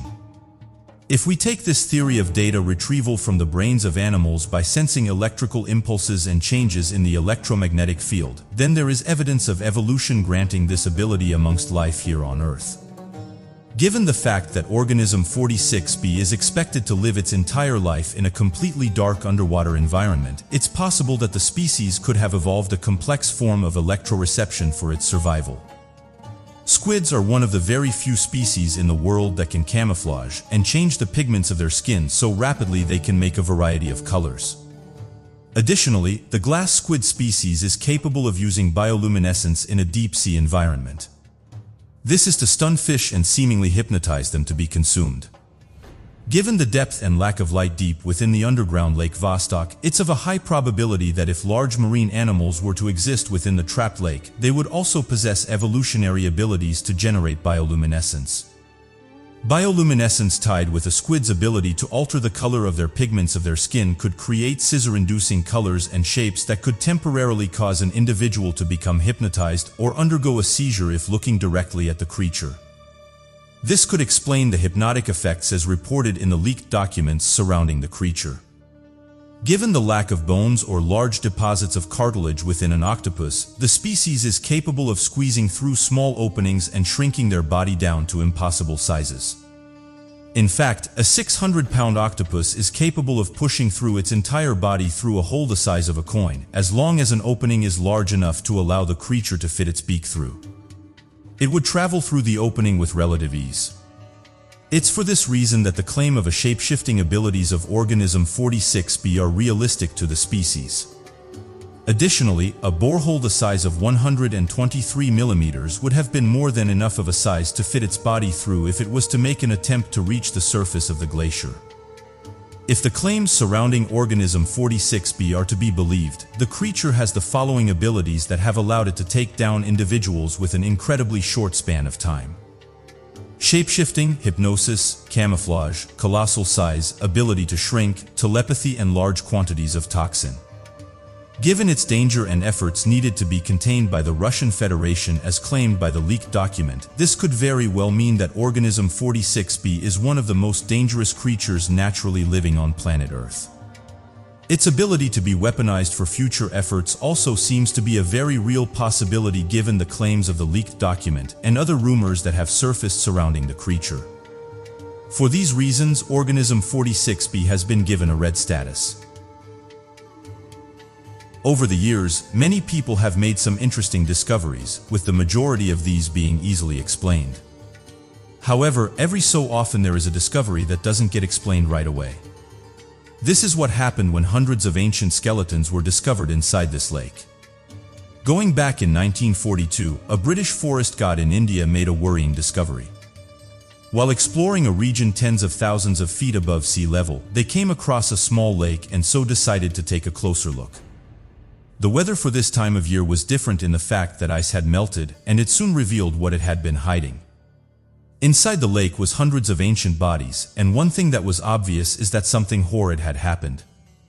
Due to the time of year, one of the first things that was put forward was that these people could have been involved in the war or were victims that were placed here. And that someone was perhaps trying to cover up activities that had happened in the area. What threw many people off though is why someone would go through the effort of placing people inside this lake. After all, it's located around 16,000 feet above sea level. This caused a team of researchers to investigate the case further. It was thought at first the individuals may have been that of Japanese soldiers. However, after Tesla carried out, it showed scientists this wasn't the case. It turns out the bones were very old. But one thing that researchers couldn't agree on is how these individuals ended up in this lake. After years of research, a team was finally able to answer that question. DNA tests revealed to researchers that the bones dated back to around 825 to 850 AD. The group was made up of locals who'd been in the area during their demise, showing researchers that these people hadn't been transported here as first assumed. Further research showed the team that the individuals in question were most likely related or could have been part of the same group, and that they most likely traveled together everywhere they went. Further tests of the skull revealed something interesting. A large majority of them showed small injuries or blows to their head. Interestingly though, these were not caused by man-made weapons such as spears or arrows, but rather these came from something that occurs naturally. The most likely explanation is that the group got caught in a large hailstorm and had sustained injuries from the event. What cemented this theory was the fact that the injuries only occurred on the top half of the bodies, suggesting that whatever caused them to pass away came from above. Researchers said there would have been thousands of these hailstones, and that these ancient humans would have had no way of protecting themselves, so they eventually passed away from their injuries. By analyzing the injuries and the remains, the team was able to estimate that the hailstones would have been around 20 to 23 centimeters in diameter or 7.8 to 9 inches. It wouldn't be until 1,000 years in the future until we would find their remains and be able to unravel their mystery. The paranormal is a subject that interests many of us. For many years now, people have been coming forward with their alleged encounters. One photograph is this one that shows a family reunion. The story goes that a family reunion was taking place in New Zealand, and this was sometime during the 1930s. Some have said, however, that it wasn't just the family that was snapped in this photograph. If you look towards the back of the photo, you can see what appears to be a ghostly apparition. The story then goes that several family members came forward and said that there was something living in their house. The spirit was said to make itself known to the family. One member said that while sleeping, they suddenly woke up. This wasn't normal for them, and so they started to look around the room. This is when they saw the apparition of a woman at the end of the bed. That described the woman as wearing a white dress. This has reminded many of the lady in white. It appears that not only are there several cases of strange sightings of ghostly female figures with long black hair wearing a long white gown, with many different origin stories of the spirit featuring tragic tales, but that these spirits appear all across the world in many different countries completely isolated from the myth. This has caused many to speculate the apparition they saw as the lady in white. Some of the family members have suggested it could have been one of their ancestors, and that this individual now looks over the family. Another haunted location is that of Hollywood Cemetery in Richmond. A large burial ground full of skeletons is always going to be a scary prospect for some, but Hollywood Cemetery in Richmond, USA has built up a reputation as being one of the most haunted locations in America. Named after its Holly Dreams, the Hollywood Cemetery is one of the most famous graveyards in America. The site spans 135 acres and boasts many impressive monuments dating back to the early 20th century, such as the President's Circle and Charles Dimmock's 90-foot stone pyramid, marking the spot where 18,000 Confederate soldiers who fought in the Civil War are buried. Not only this, but Hollywood Cemetery is also known for its famous burials, which include 3 of America's presidents, James Monroe, John Tyler, and Jefferson Davis, a Supreme Court justice, and 6 Virginia governors. However, what has earned Hollywood Cemetery its scary reputation is the hauntings that have been reported there. Groundkeepers, tourists, and locals claim to have experienced strange phenomena at nights that range from sightings of a vampire, voices heard from the pyramid, and reports of the ghost of a little girl playing with her dog. These hauntings have been reported here so persistently that Satanists have gathered there. And William Wortham Paul wrote a book titled Haunted Richmond. The sighting of a Richmond vampire was first reported on October 2nd in 1925. This was when witnesses claimed to have seen a blood-covered creature with jagged teeth and skin hanging from its muscular body. They saw the creature running across the cemetery. It was largely agreed that the figure was a 28-year-old rail fireman known as Benjamin F. Mosby. A tunnel he had been working on at Churchill had collapsed and the boiler had erupted, resulting in him being horribly scalded with layers of skin hanging from his body and several of his teeth shattered.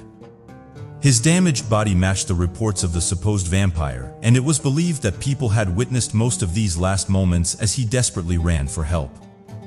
He later died at Grace Hospital. However, this hasn't stopped people retelling the story of the Richmond vampire. There are also reports late at night of the ghost of a little girl playing with her dog by her grave. The little girl's surname was Reese, and her grave is located close to Dimmock's pyramid. Reese started at the age of 3 from scarlet fever. What is not known is how the statue of a 3-foot-high black cast iron dog ended up next to her grave. These are the 3 main theories.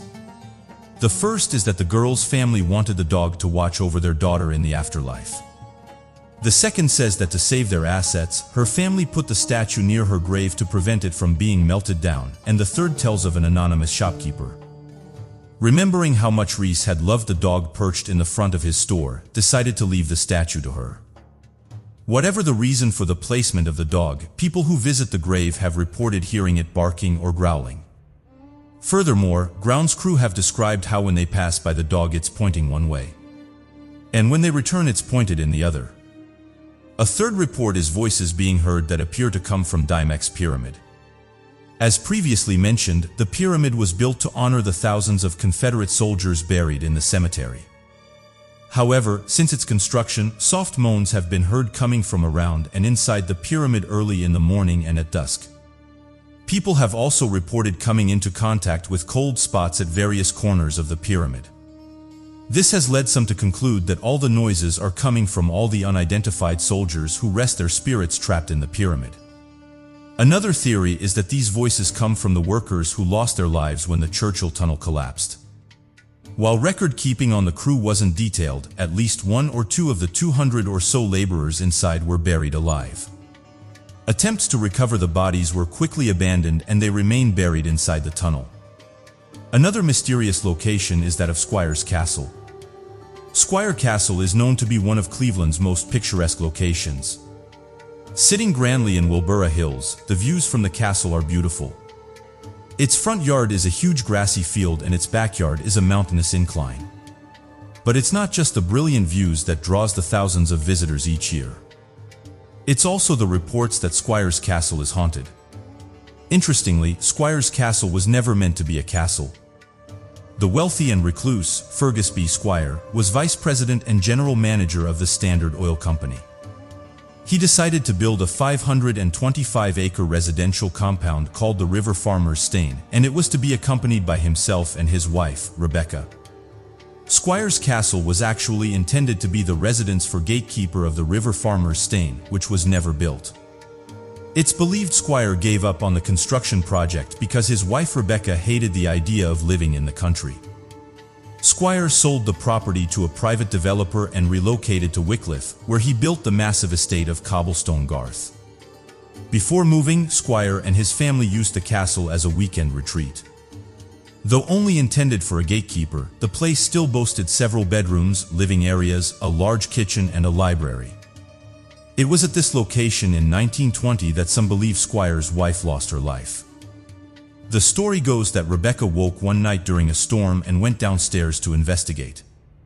The lightning from the storm illuminated the stuffed heads of animals in the library, which shocked her so much she fell down the stairs and broke her neck. Many have dismissed this as completely fictitious and point toward Mrs. Squire's death certificate, which shows she died of a stroke 5 years after the castle property was owned. But there are reports of red lights at night within the castle grounds, which some believe is Rebecca's ghost holding on to a red lantern as she roams around the halls and rooms of the castle she so hated. Last place is that of Leap Castle. Long regarded as one of Ireland's most haunted destinations, Leap Castle has been featured on a number of ghost hunting and paranormal shows. The property is located in Coldberry and Bloss's historical bloodshed, as families have been divided fighting over the true ownership of the castle. The castle was first constructed by the O'Bannon clan in the 12th century. It was originally known as Leap of the because the castle was built by the two Oberon brothers, contesting the chieftainship of their family, decided to challenge each other to leap from a rock. The agreement was that the sole survivor would not only govern the family, but also be responsible for the castle's construction. As can be seen, the castle was built on a foundational bloodshed. The Oberons did not manage to rule Leap Castle for long. As a family, they were subservient to the O'Carroll clan, who soon seized the property.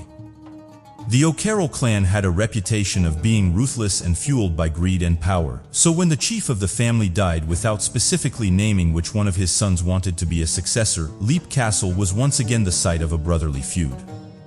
The story goes that his brother killed Thaddeus while he was in the middle of saying a mass in the castle's chapel.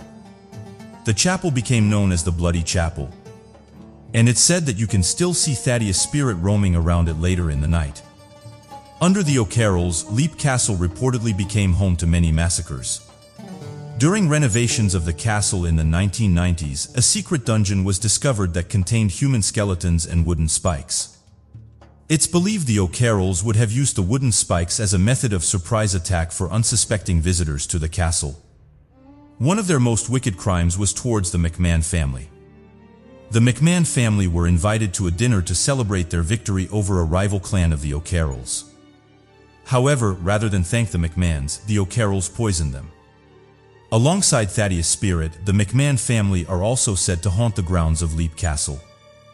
The castle again switched ownership in the 1600s, and once again the process involved blood being spilled. It's said that a daughter of the reigning O'Carroll chief Stane fell in love with an English prisoner being kept in the castle's dungeon. This prisoner was Captain Darby, and he prepared an escape plan from Leap Castle with the O'Carroll daughter. Their plan was interrupted when they ran into the girl's brother on the stairwell. What ensued was a sword fight between Darby and the O'Carroll brother, and Darby was the victor. What's more, on the death of the O'Carroll brother, Leap Castle passed to the O'Carroll daughter and Darby. The two married and set home in the castle. As a captain of war, Darby had amassed his own treasures and began to hide these objects throughout the castle. Losing his grip on sanity, he forgot where he'd hidden these treasures and searched for them. It's said that today this mad captain's spirit still wanders around Leap Castle, desperately seeking his treasures. Jonathan Charles Darby was a descendant of Captain Darby and resides in the castle with his wife Mildred Darby.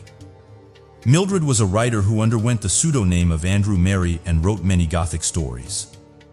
It's believed the inspiration of her scary stories was from her own experience living at Leap Castle.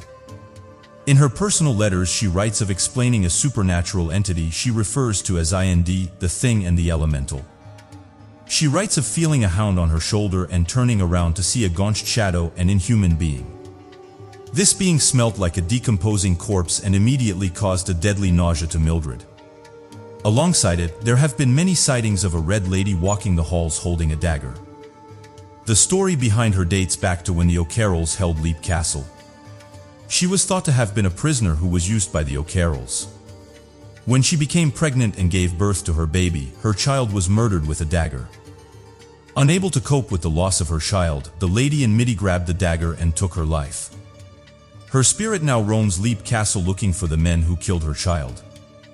The current residents of Leap Castle are Sean Ryan and his wife, Anne. Sean himself admits to hearing footsteps, doors opening and closing, and crowds talking. Strangely though, rather than reacting in fear, he has no issue with living alongside the spirit, who he believes have just as much of a right to be there as he does. That doesn't stop a lot of locals still refusing to walk past the castle at night. Month of August 1972 will forever be an unforgettable month in the history book of the National Aeronautics and Space Administration. It would have been a disastrous month if the astronauts' mission was changed.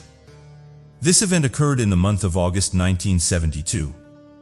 The Sun has different regions, and astronauts have labeled these regions for easy identification. A region labeled happens to be one of the Sun's most active regions and has been observed releasing powerful flares.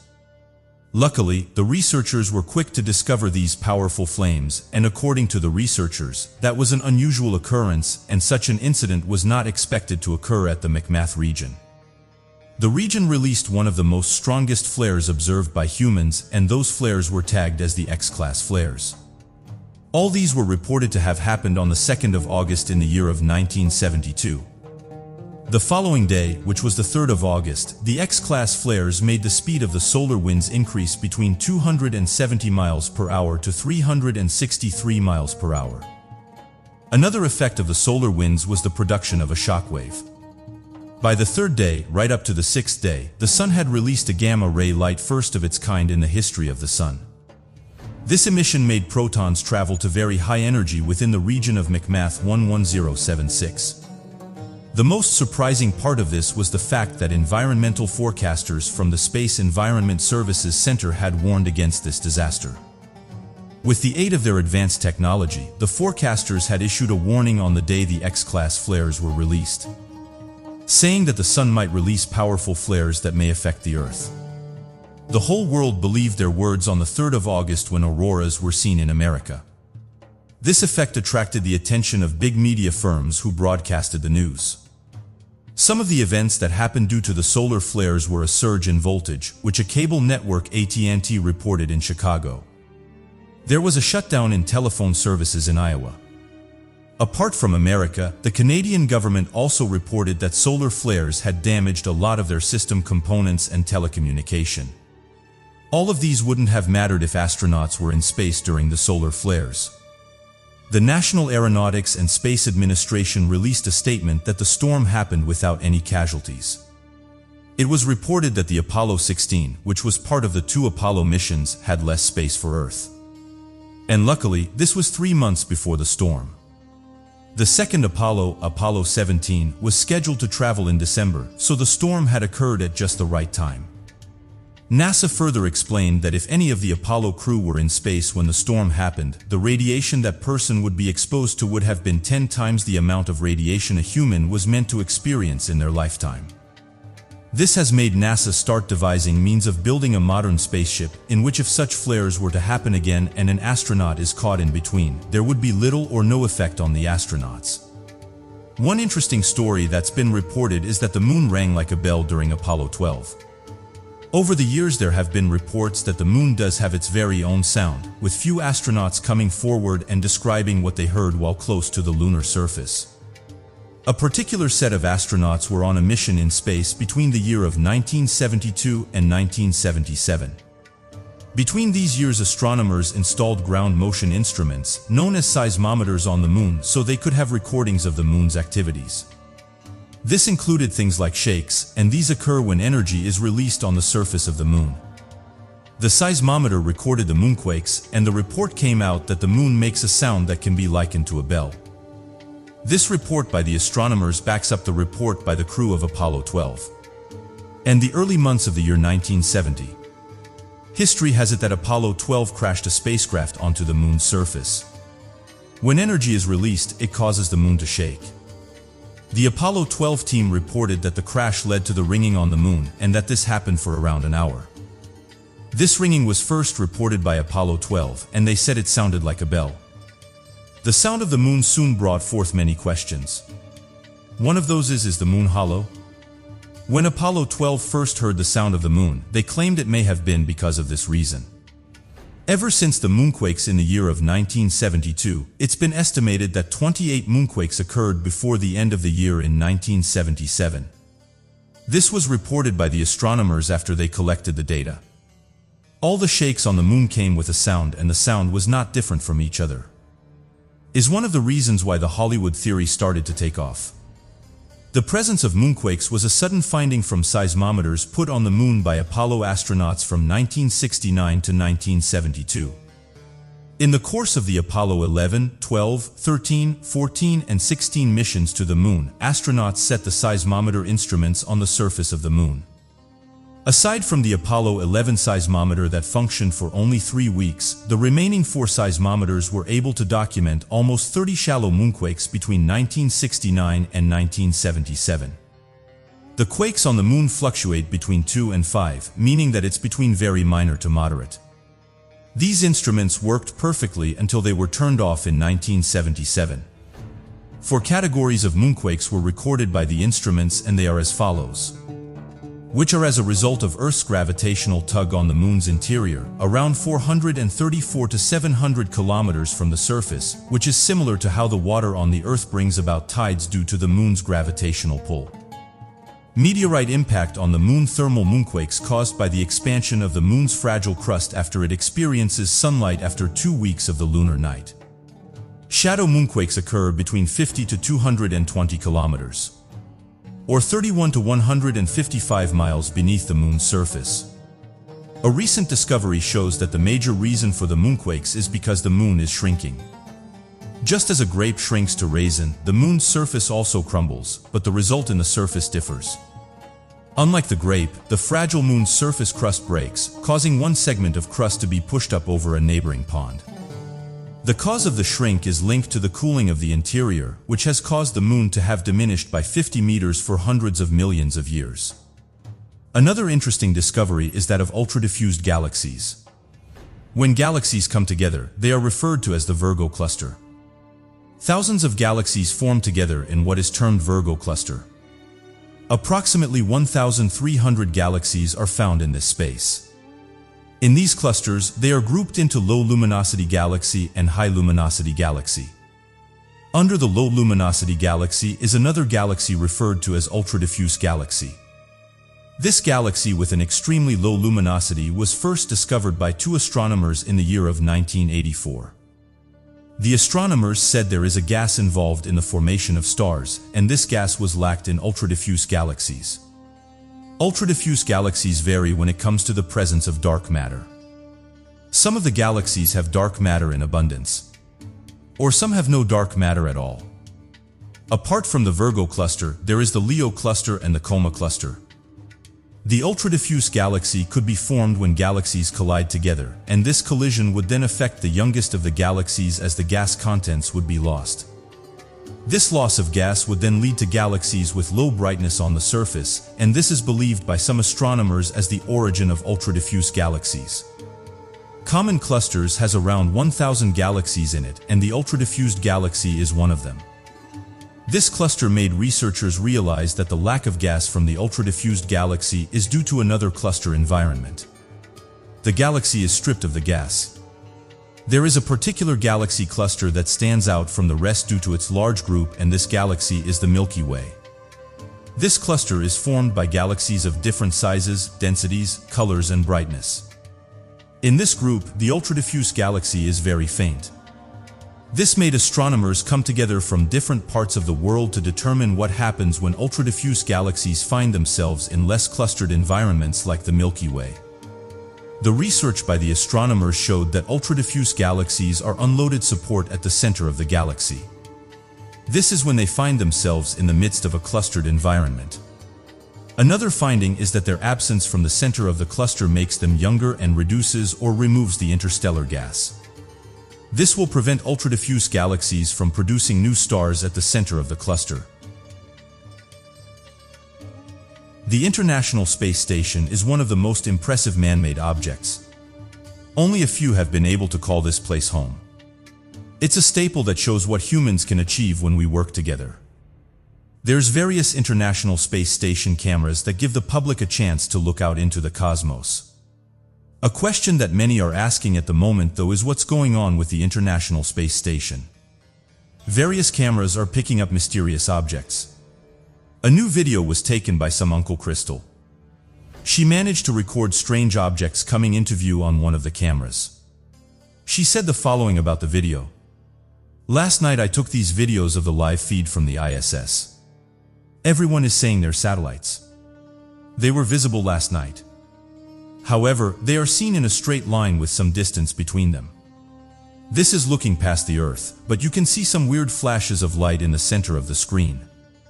This is why I started recording. There's a huge cluster of objects that start to come down the screen in some kind of formation. I may not know exactly what this is, but I do know that I saw something life-changing." Interestingly, it's not just Crystal that captured these mysterious objects. Various people have been posting videos and images of these strange anomalies. In some cases, they can be seen moving at incredible speeds, while others show them holding a tight formation. As of right now, NASA have said these objects can be explained as processing anomalies or, in some cases, space debris. Nothing can be faster than the speed of light. This was said by Brad Sinos, a researcher at the Harvard-Smithsonian Center. Physics laws cannot be broken, but the scientists were able to find an example of an amazing occurrence that recently happened. The Event Horizon Telescope collaboration were the first to release images of a huge black hole, and they provided the theory that this huge black hole grew to its size by merging with other black holes. They identified it as a black object in the center of Messier 87, or M87. M87 is an enormous galaxy in the most nearby universe, and it's thought to have formed by the merger of 100 or smaller galaxies. Its mass is believed to be around 6.5 billion times that of our Sun's, and is 100 light-years ahead of Earth. The black hole of M87 is named M87 star. The black hole has been observed emitting jets, and researchers have said they're traveling at 99% the speed of light. They were able to pick up on this by measuring them through X-rays. The black hole sucks things towards the center of the galaxy. As the material approaches, it starts to rotate around the black hole, but it isn't yet sucked in. Only small amounts of material falls in, whilst the rest is ejected back into space.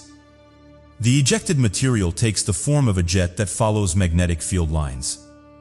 The jets are like clumps and knots traveling through space, and 2 of these knots have been tracked for years, with images and the data showing us how fast they're traveling, and is something that surprised the researchers when first looking through the data. One of them is traveling at 6.3 times the speed of light, while the other one is traveling at 2.4 times the speed of light. This is pretty much peak speed when it comes to anything in the universe. The knots are following the superluminal motion. It comprises of the speed of light on the path of travel relative to our sight. When the knots travel at the speed of light and are close to our sight, they cause illusions that are known as superluminal motion. The illusions were obviously the jets having more speed than the speed of light. The faster-moving Nautel jet faded by more than 70% from 2012 to 2017, and the scientists have said the cause is radiations produced as it sprawls, causing it to lose energy. The fading only happened in the X-ray, but not the optical or UV. This phenomenon is called synchrotron cooling. It means that scientists were not observing waves, but particles of the jets in the X-ray. Event Horizon Telescope collaboration and Chandra data provide authenticity and support for each other. They act as the proof of each other's data. Although in Chandra's data, the jets were ejected hundreds or even thousands of years earlier. Its image was also 100 million times bigger than what the Event Horizon Telescope collaboration had imagined. The scientists were able to prove that the laws of physics cannot be broken, and even the jet speeds cannot exceed the speed of light. Going back in August, scientists detected what they think was a collision between a black hole and a neutron star. Scientists observing gravitational waves may have reached a huge milestone. On the 14th of August 2019, giant detectors in the US and Italy picked up on gravitational waves, and these were set off when a black hole and a neutron star collided around 900 million light-years away. The researchers have seen a lot of merger of black holes and neutron stars, but never with each other. This could provide some insight to neutron stars, which is made up of the densest matter in the cosmos. This observation was made by LIGO and Virgo near Pisa in Italy, which holds around 400 scientists. Gravitational waves are generated when really massive objects collide with each other. To measure these waves, scientists made and developed a huge L-shaped optical instrument called interferometers. Interferometers have arms that are several kilometers long. Gravitational waves were first detected in 2015 when LIGO researchers witnessed a collision between 2 massive black holes, which were a dozen times bigger than our Sun. Black holes are purely made up of gravitational waves that are generated when a star collapses. In 2017, merger between 2 neutrons was detected. These were gigantic nuclei atoms, left behind by the star, that are too small to make a black hole. Now recently, the merger between a black hole and a nuclei have been detected. A black hole shredding a neutron would reveal how stiff neutron matter is. It would be a great help in knowing the structure of neutron stars. Although the theorists are not sure how frequent the merger between a black hole and a neutron star occurs or how they form. Researchers show they are more likely to form if traveling in a fixed path and colliding, rather than randomly wandering here and there and somewhere finding each other. The recent new signal was particularly strong, and the detectors were able to pinpoint the location in the sky.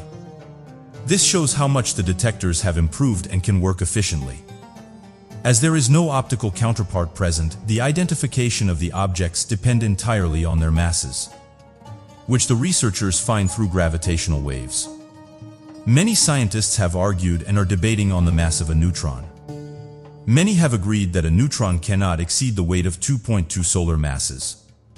If the astronomers are not able to find an optical counterpart, then LIGO and Virgo researchers have to rely on gravitational waves to determine the nature of the colliding objects. It's challenging, but the researchers are excited and on the verge of a scientific breakthrough. It's reported that gamma-ray bursts emitted the brightest and most energetic light in the universe. Gamma-ray bursts are extremely energetic explosions, and the researchers have observed them in distant galaxies. They are the brightest electromagnetic bursts that occur in the universe. The bursts can be for a short period of time or a long one. They can be as short as milliseconds and as long as several hours. After the gamma-ray bursts, it's often followed by an afterglow which stays for a longer period of time. The most intense radiation of gamma bursts is thought to be emitted when a high-mass star explodes to form a neutron star or a black hole. When binary neutron stars merge, they let out short bursts of gamma-ray bursts. Most gamma-ray bursts occur billions of light-years away from Earth. This shows how extremely energetic they are, and they're also a rare occurrence too. All the recorded gamma-ray bursts have occurred outside the Milky Way, and it's theorized that if a gamma-ray burst was to happen in the Milky Way, it would cause mass extinction. Gamma-ray bursts were first detected by Vela satellites, which had a different purpose in 1967. Vela satellites were designed to detect testing of nuclear weapons on the surface of the Earth. Following the discovery, many assumptions and conclusions were put forward for how these bursts were made, such as collisions of comets and stars. This information was verified in 1997 through detection of the first X-ray and optical orthoglones. By using optical spectroscopy, multiple occurrences of gamma-ray bursts had been recorded. The most recent were in 2019. In November 2019, the gamma-ray bursts were detected, which they deduced had the most energy. They also came to a conclusion that initial gamma-ray bursts is followed by low fading emission at longer wavelengths. Early searches for this afterglow were not very successful, as it is difficult to observe the gamma-ray bursts at longer wavelengths. They also came to a conclusion that initial bursts of gamma rays followed by low fading emissions at longer wavelengths. Early searches for this afterglow were not very successful, as it's difficult to observe the gamma-ray bursts at longer wavelengths. The breakthrough came in 1997, when the satellite BIPOSAX was able to detect fading X-ray emissions through its X-ray camera. The light intensity of the gamma rays is extremely complex. Two gamma rays don't have the same light curves. If observed, there is definitely a variation present there. It can be as small as milliseconds and as long as several minutes. Sometimes a weak burst is followed by more intense bursts. Some light curves are extremely complicated and complex. They are very hard to discern. Although some light curves can be simplified, there hasn't been much progress in that direction. Bursts with less than 2 seconds are named as short gamma-ray bursts. Around 30% of the bursts are short gamma-ray bursts, while the other 70% are long gamma-ray bursts. Until 2005, no afterglows were detected, though now there have been many records of short gamma-ray bursts afterglows. Most gamma-ray bursts have a duration of more than 2 seconds and are known as long gamma-ray bursts. They also tend to have the brightest afterglows or also observe the longest and in much more detail. Ultra-gamma-ray bursts occur at the end of gamma-ray bursts and have a duration for more than 1,000 seconds. Only a handful have been identified up until now and are only identified by their gamma-ray emission duration. The detection rate is not high due to the less sensitivity of the detectors to long-duration emissions. Due to long distances, the system that produces these explosions is hard to be identified. Many theories have been put forward, and the one that's been accepted is that rapidly rotating stars are collapsed into black stars in its final evolutions. Another explanation exists that says gamma-ray bursts cause optical illusions. These bursts are destructive and harmful to life, and its safest environment is outside of the Milky Way. Throughout history, there have been many events that the human race has witnessed. The first trip to the moon in July 1969 by Apollo 11 is perhaps one of the most impressive. This mission is credited as being the first mission in which humans landed and walked on the moon. From that moment on, there have been many more missions in regards to space, with NASA recently coming forward and saying that they hope to go back to the moon within the next few years. One of the most recent discoveries that researchers announced is that there's living creatures on the moon. Scientists have said that right now thousands of tiny creatures could be living on the moon. This initially excited many people, as when the headlines broke, many took this as life being discovered outside of our planet. The story detailed how after an Israeli lunar landing ship crashed on the surface of the moon, it released many creatures onto the lunar surface. These incredible creatures that managed to survive in the void are known as tardigrades. These represent a truly resilient form of life. They were chosen because of their ability to survive practically all kinds of natural planetary phenomena. They are called extremophiles. That means that they are resistant to extreme conditions and have the ability to survive in space. They can withstand up to 12 times more radiation than the rest of the living beings. Also, high pressures, extreme high or low temperatures such as -200 degrees and 150 degrees. And the reason why they're believed to have survived the forced landing of the Israeli ship is because they have a prolonged dehydration capacity, which allows them to go even 10 years without consuming water. So how are these incredible creatures able to survive in space? The cellular composition allows them to survive in environments such as water, air, and vacuum. The tardigrades inhabit the Earth's surface, especially in layers that cover mosses, lichens, and ferns. They can also inhabit ocean waters or freshwater. Although, due to their capacity for resistance, it's possible they are found in every space on the planet. These small creatures have an oval shape, 8 clawed legs, a central nervous system, and reproductive apparatus. Interestingly though, they lack circulatory and respiratory systems. They are very small. However, adults can be seen with the naked eyes. They can reach a length of 0.5 millimeters, while the smaller ones are only 0.05 millimeters long. There are many investigations that have been carried out in regards to tardigrades. In 2016, scientists in Japan managed to revive some tardigrades who had been frozen for around 30 years. In 1948, an Italian biologist hydrated some tardigrades found in a sample of dry moss. They had been preserved since 1828. As the days passed, signs of slight movement could be seen in one of the creatures, but it then stopped moving. A Russian space mission was launched in 2007, and included in this mission was a set of tardigrades who were exposed to the vacuum and intense radiation of low Earth orbit. They were exposed to this for 10 days. In this mission, the resistance of these creatures were tested, and incredibly they not only managed to survive, but to even maintain their ability to reproduce. After a space mission, the Russian team found living tardigrades in the rocket deck that just arrived from outer space. Finally, the scientists of the Israeli mission sent to the lunar territory assured that the tardigrades cannot move nor reproduce on the surface of the moon. But they can remain in a state of hibernation for 10 years, or at least until they are transported and rehydrated in order to wake up from the state of hibernation. Another thing researchers have said about our moon is that astronauts warmed up the moon. Since the first space missions to the moon, many discoveries have been made, but there are more unanswered questions that arise when thinking about the lunar surface and the infinite mysteries it holds. One of these questions in the midst of the scientific community was the temperature of the moon and how this was influenced by the sun, which is why different lunar missions, specifically in the years 1971 and 1972, installed these sensors in order to know the temperature and changes that could be recorded from that moment on. Surprisingly, the data showed an increase in temperature in the 1970s. The increase would be approximately 2 degrees Celsius. Up until now, no precise explanation has been found as to why this is happening, but it is possible to determine that the warming was caused by the astronauts. In 2010, the original radio transmissions were obtained again. 440 magnetic tapes in total, which contained data on the temperature which until then had been kept hidden. At the beginning of the transmissions, only those taken between 1971 and 1974 were analyzed, leaving the transmissions from 1975 to 1977 unrevised. These were the dates when the temperature probes started working. Years later, those transmissions were recovered and the question of the warming of the moon was solved.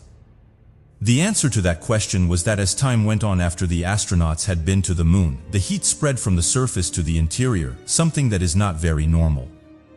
And strangely enough, the interior and exterior have less and less differences in temperature. The data that could be obtained in places where the transmissions were made show that the cause of the temperature increase is due to the tracks left by the astronauts. These are visible and a little darker than the rest of the surface. This discovery is interesting because if the heating was due to the human presence, this means that the first analysis in which the heat was only concentrated on the surface was correct. The moon reflects the waves of the galaxy. A group of scientists obtained a method by which it's possible to receive information regarding the beginning of the universe through this Earth satellite. Some time ago, a radio telescope captured that the moon not only manages to reflect sun lines, but that its surface could also reflect radio waves that can be emitted from any end of the Milky Way. Until then, it had not been possible to know exactly the shape of the first galaxies or even the first stars. Which is why scientists decided to use the surface of the moon as a mirror, in which waves created millions of years ago can be reflected, and thus obtain enough information to create an image of how the formations of stars or entire galaxies could have been since the beginning of time. In order to use this method, it's fundamental to have a complete study of the moon's surface, its characteristics such as the regular waves it reflects, or the radio emissions according to its temperature. If none of these data are available, it may be very difficult to differentiate these waves from those that may be emitted by the Milky Way. Searching for waves in space is no simple task. Waves from an early universe can be very faint compared to waves from not so ancient and much brighter objects, for example traveling stars or electrons. It's interesting that even this technique must take into account the brightness of the Earth. The Earth can emit waves towards the moon, and consequently these will be reflected back to the telescopes. Therefore, the signal will be contaminated with unnecessary information, so these waves have to be excluded from the analysis of information obtained by the radio telescope. This technique allows researchers to obtain a measure of the intensity of the waves received from the Milky Way as they are reflected back to the moon.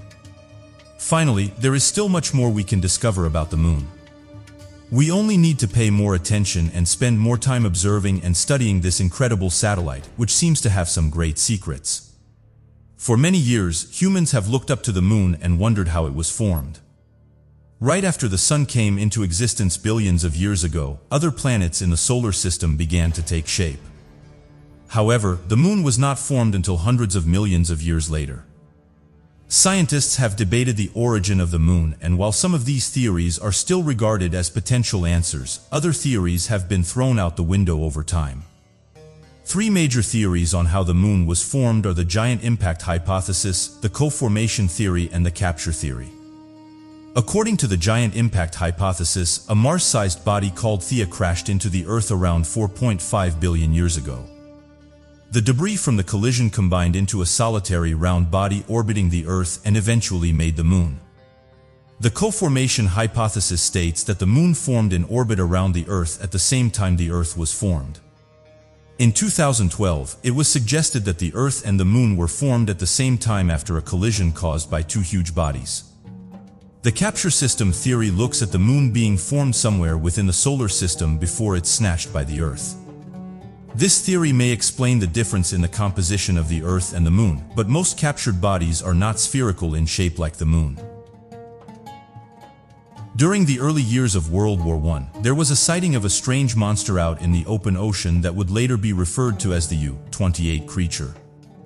According to the reports surrounding the creature, the encounter occurred on the 30th of July back in 1915. This was when a German U-boat commander known as Commander Freifrosner wrote a detailed report following his attack on the British steamer the Iberian. He claimed that after the steamer sank, a large aquatic animal could be seen. He described the mysterious creature as being approximately 80 feet in length and similar to that of a large crocodile. The report is quoted as saying the following: "At that moment, I had with me in the conning tower 6 of my officers of the watch, including the chief engineer, the navigator, and the helmsman. Simultaneously, we all drew one another's attention to this wonder of the sea, which was struggling among the debris. We were unable to identify the creature, but all of us agreed that it resembled an aquatic crocodile, which was around 60 feet in length with 4 limbs resembling large webbed feet, a long pointed tail, and a head which tapered to a point. Unfortunately, we were not able to take a photograph, for the animal sank out of sight around 10 or 15 seconds later. This caused many to speculate that perhaps ancient creatures have survived in the modern day. After all, this isn't the first account of a strange prehistoric creature, and although the reports are slightly different, a pattern does emerge when looking at all of them. Some have suggested the creature in question is that of a mosasaur, a creature that lived in our oceans during the same time as the dinosaurs. It would have been one of the top predators during its time. It grew to massive sizes and would have fed on pretty much anything it could get its jaws on. Interestingly, the U-28 creature and the mosasaur do have a lot in common. It's not far-fetched to say these ancient creatures could have survived the extinction event. In fact, various creatures have been discovered over the years that were thought to be extinct. These include creatures such as the coelacanth. This strange-looking fish was estimated to have gone extinct millions of years ago. However, every so often a diver would come forward and say that they have seen one in the ocean. This, of course, was immediately written off as the creature was known to have become extinct. But when more and more reports started to come in, researchers finally decided to investigate the claim. It turned out that when scientists put a team together to investigate the creatures, they not only found out they were real, but that they had been around since the time of the dinosaurs. Is examples like this why people don't rule out the possibility of prehistoric creatures still roaming our planet? Another interesting theory researchers have come forward with is that this creature was actually on board the Iberian. This theory states the boat had discovered the creature and wanted to bring it back to land for more study. However, as it was making its way back, it got into trouble with the German U-boats. When the U-28 eventually took down the Iberian, what the German crew has seen was the creature that was on board the British boat. There's been some arguments whether the event was recorded in logs. Modern reports state that it was never noted in any logs and the captain didn't see anything.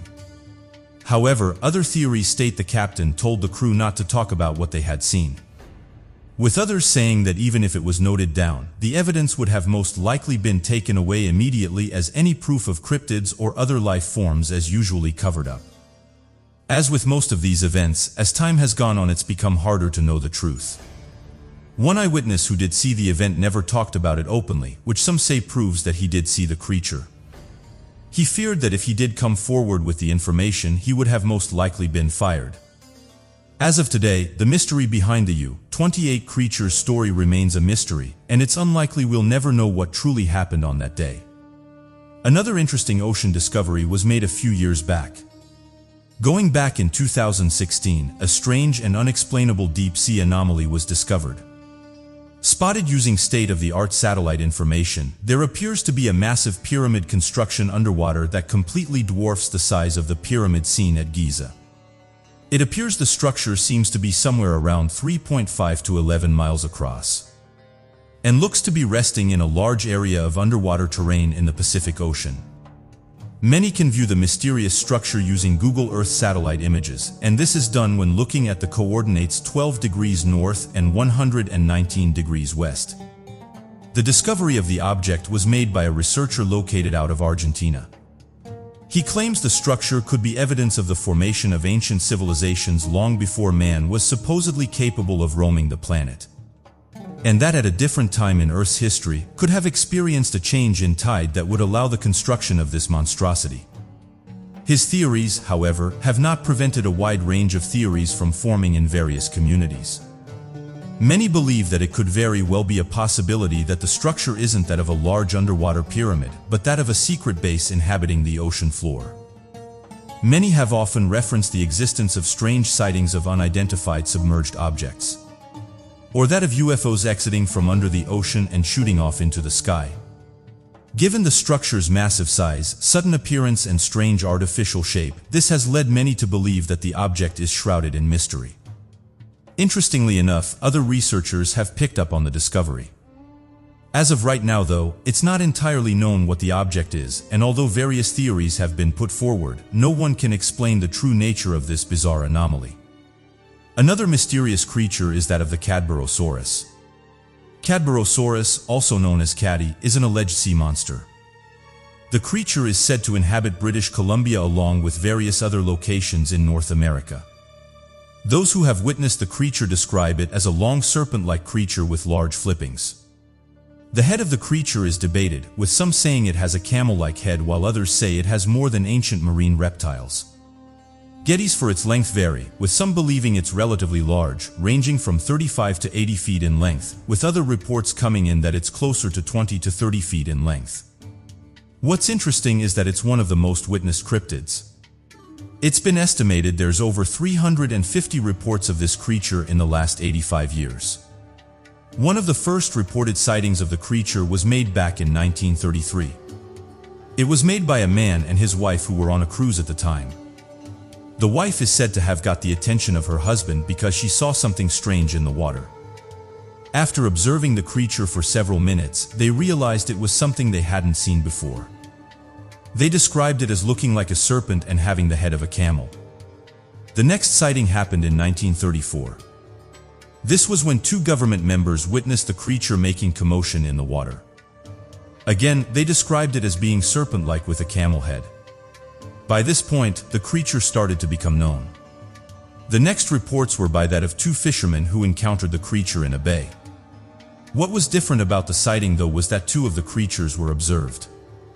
The fishermen reported that the first one they saw was around 60 feet in length, while the other one was around 25 feet in length. Captain Paul Salbaugh is said to have had one of the closest encounters with the creature in 1939. He said the following: "We were heading north and about 30 miles offshore, saw this strange thing standing around 4 feet out of the water. So I headed over to take a close look at it. At first, I thought it was a polar bear with ruffles of hair. When we got right up alongside it, the water was crystal clear, and we realized it was at least 40 feet in length and had huge eyes. I had an old Newfoundlander as a mate, and he said, 'Do you see the eyes on him?' Mouth and nose, I have no recollection at all. Just those great big eyes. And the eyes seemed to open from top to bottom. Some have compared this creature to the Hucala monster.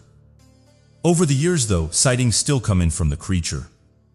Explanations for what people are seeing range from jellyfish to oarfish. But it's said that fishermen wouldn't get these creatures mixed up. Astronomers have spent years looking for a mysterious star. The team behind the discovery finally found what they were looking for.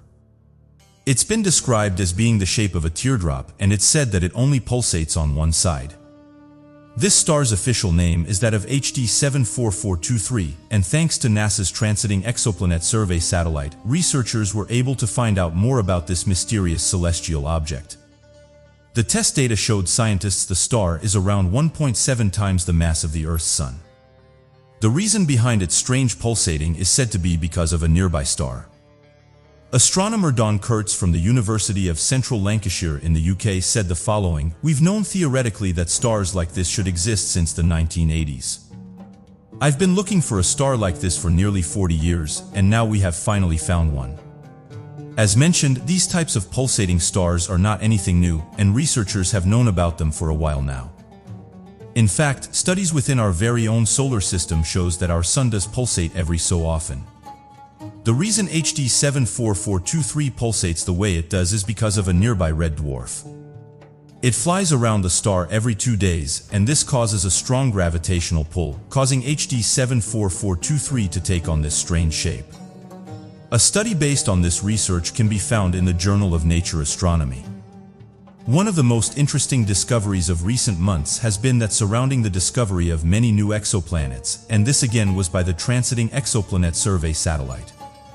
For those that aren't aware, back in 2009, the Kepler satellite was launched with the purpose of discovering planets all across our galaxy, and helped to shed light on the discovery of a number of potential habitable Earth-like planets located very close to our solar system.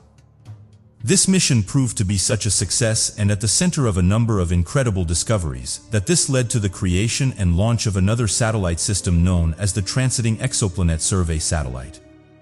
And this was designed for the purpose of discovering exoplanets moving across the surface of their parent star and revealing their size in their shadows.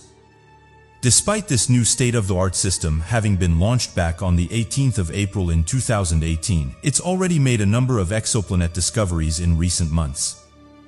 These discoveries include 8 new confirmed planets, 300 additional planetary candidates, a number of gas giant planets, and many Earth-like planets that have been missed by previous Kepler missions.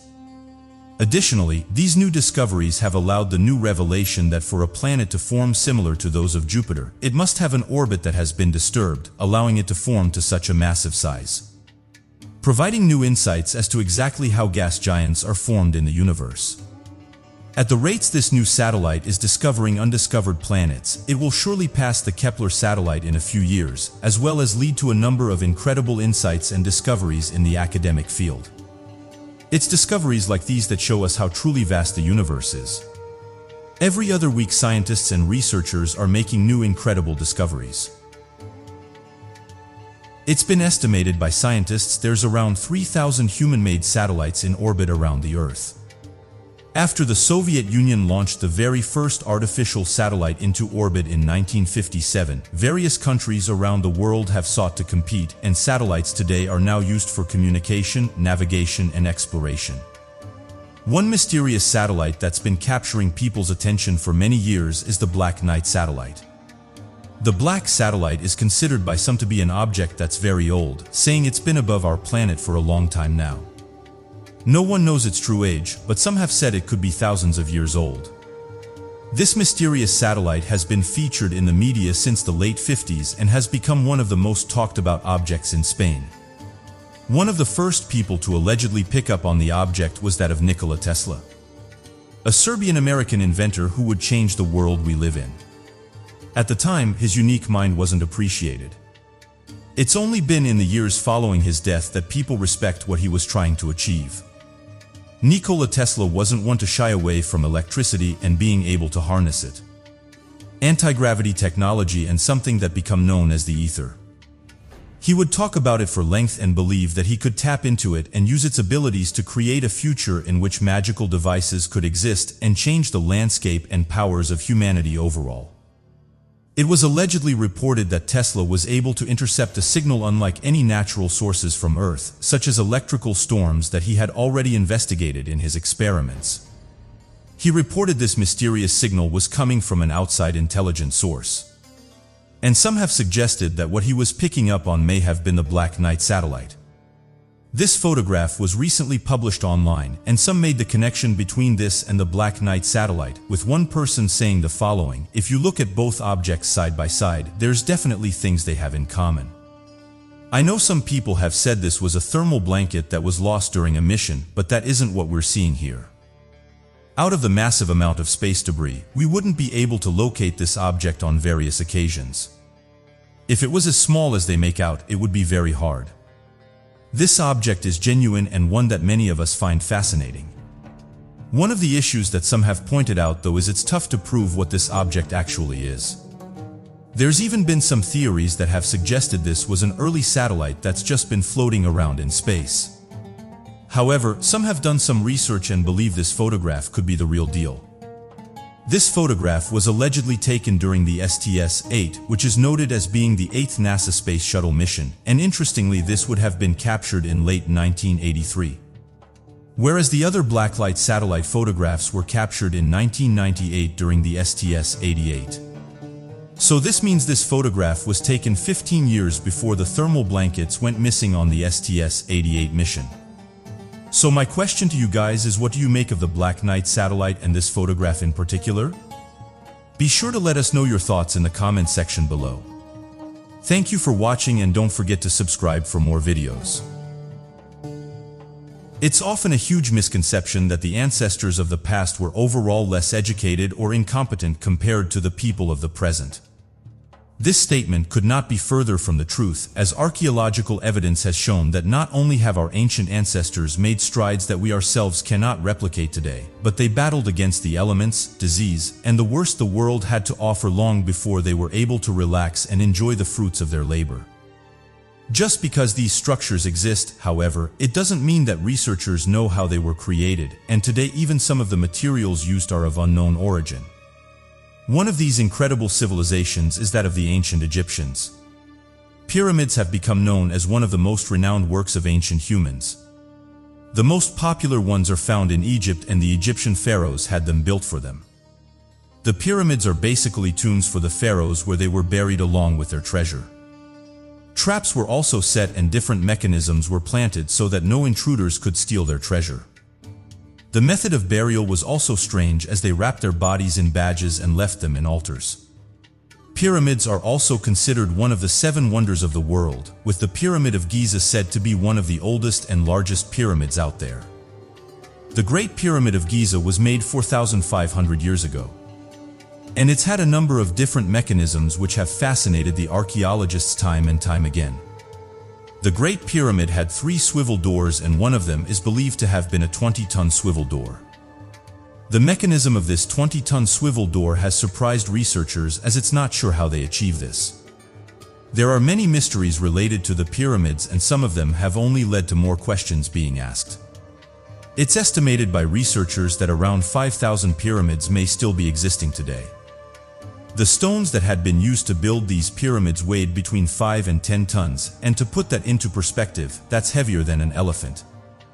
At first, it was believed that the pharaohs had slaves who did all the work, but later contradictions occurred and it was believed that the workers were paid to build these pyramids. The temperature outside the pyramid would have made it near impossible to work in. Researchers have said that during this time it would have been between 20 and 25 degrees. But when you're working for hours on end, the construction of the pyramids would have taken their toll on the wagons. The pyramids were also covered with well-polished limestone, which made the pyramids glitter like gold in the sunlight. This 20-ton swivel door was said to have been so well balanced and built that it could have been opened from the inside with one hand. When the door was closed, it was built in such a way that it would have blended in with its surroundings and would have been near impossible to see. It serves its purpose as being a perfectly secret hidden door that can be used in case of emergency if there ever was one. The door was said to have had 2 parts and been the same color as its surroundings. The archaeologists were not able to find it until they opened it from the inside. This door has astonished researchers and been described as being one of the most impressive themes. Another interesting discovery is that of the intricate tunnel systems discovered under the pyramids in Egypt. The pyramid at Giza was holding a secret for many years, and this came in the form of tunnels, chambers, and caves. When this structure was found, researchers discovered a lot of bats and venomous spiders that had taken up the space. One researcher was able to track down the entrance to the underground structure of the pyramid, and this was by using a book from a previous explorer. He discovered that the caves were hundreds, maybe thousands of years old, and may be the reason why the Egyptians believed in the underworld. Further saying they may have built the pyramids to conceal the passage, as the meaning of Giza is also the mouth of passages. For a long period of time, nobody had known these secret underground passages except for a few, but now they're coming to light and are raising a lot of questions. The entrance to the underground has been guarded. And strangely, the Egyptians are reluctant to let anyone enter. Those who come to see the passages are bombarded with questions about how they knew about this place, and usually only let them enter if they pay a hefty sum. If someone is able to enter after paying, they are usually followed by a military police escort. Experts have claimed there is a lost city in the undergrounds of the pyramids. The unknown Giza Plateau has become even more mysterious after its cavern system. Subterranean passageways and chambers were discovered. These passageways hold walls which are thousands of years old. What made the people more curious is how the Egyptians sealed the information and location, unlike making it public like they'd done with the pyramids. The discovery of the passageways and having little to no information about it shows that history is not being completely passed down. A lot of such places are denied by the Egyptian authorities, even though there is conclusive evidence that these places exist. It comes across as the Egyptians don't want to tell the world about what they know, and are being very secretive about the underworld that's been discovered. The 2 structures that were discovered are the well shaft and the grotto. The well shaft connects with the underground as it's a passageway that goes 200 meters into the bedrock beneath the pyramids. Many theories were put forward for the use of this well shaft that included providing air to the Warchans, used as an escape route, and to repair the king's chambers, but all these theories had been denied. The Great Pyramids were built and included many more tunnels that had been found. The issue is, why have some of these channels and tunnels been kept secret and not properly excavated? It's hard to know what's truth and what's fiction. The grotto is a natural chamber in the well shaft and lies beneath the bedrock of Giza, but the base was later used to build and construct a pyramid. This shows how the Egyptians did detailed planning before building a pyramid. Another interesting discovery is there appeared to be a massive underground water tunnel network that ran underneath the Giza Plateau that has long since dried out. This led researchers to look more into what is believed to be initially formed water chambers, and the role they could have played in the construction of the large pyramid. They found that although water beneath structures usually plays a large role in the instability of the base of the structure, it appears as if the network of tunnels and water chambers found in the pyramids appear to not threaten the stability of the pyramid.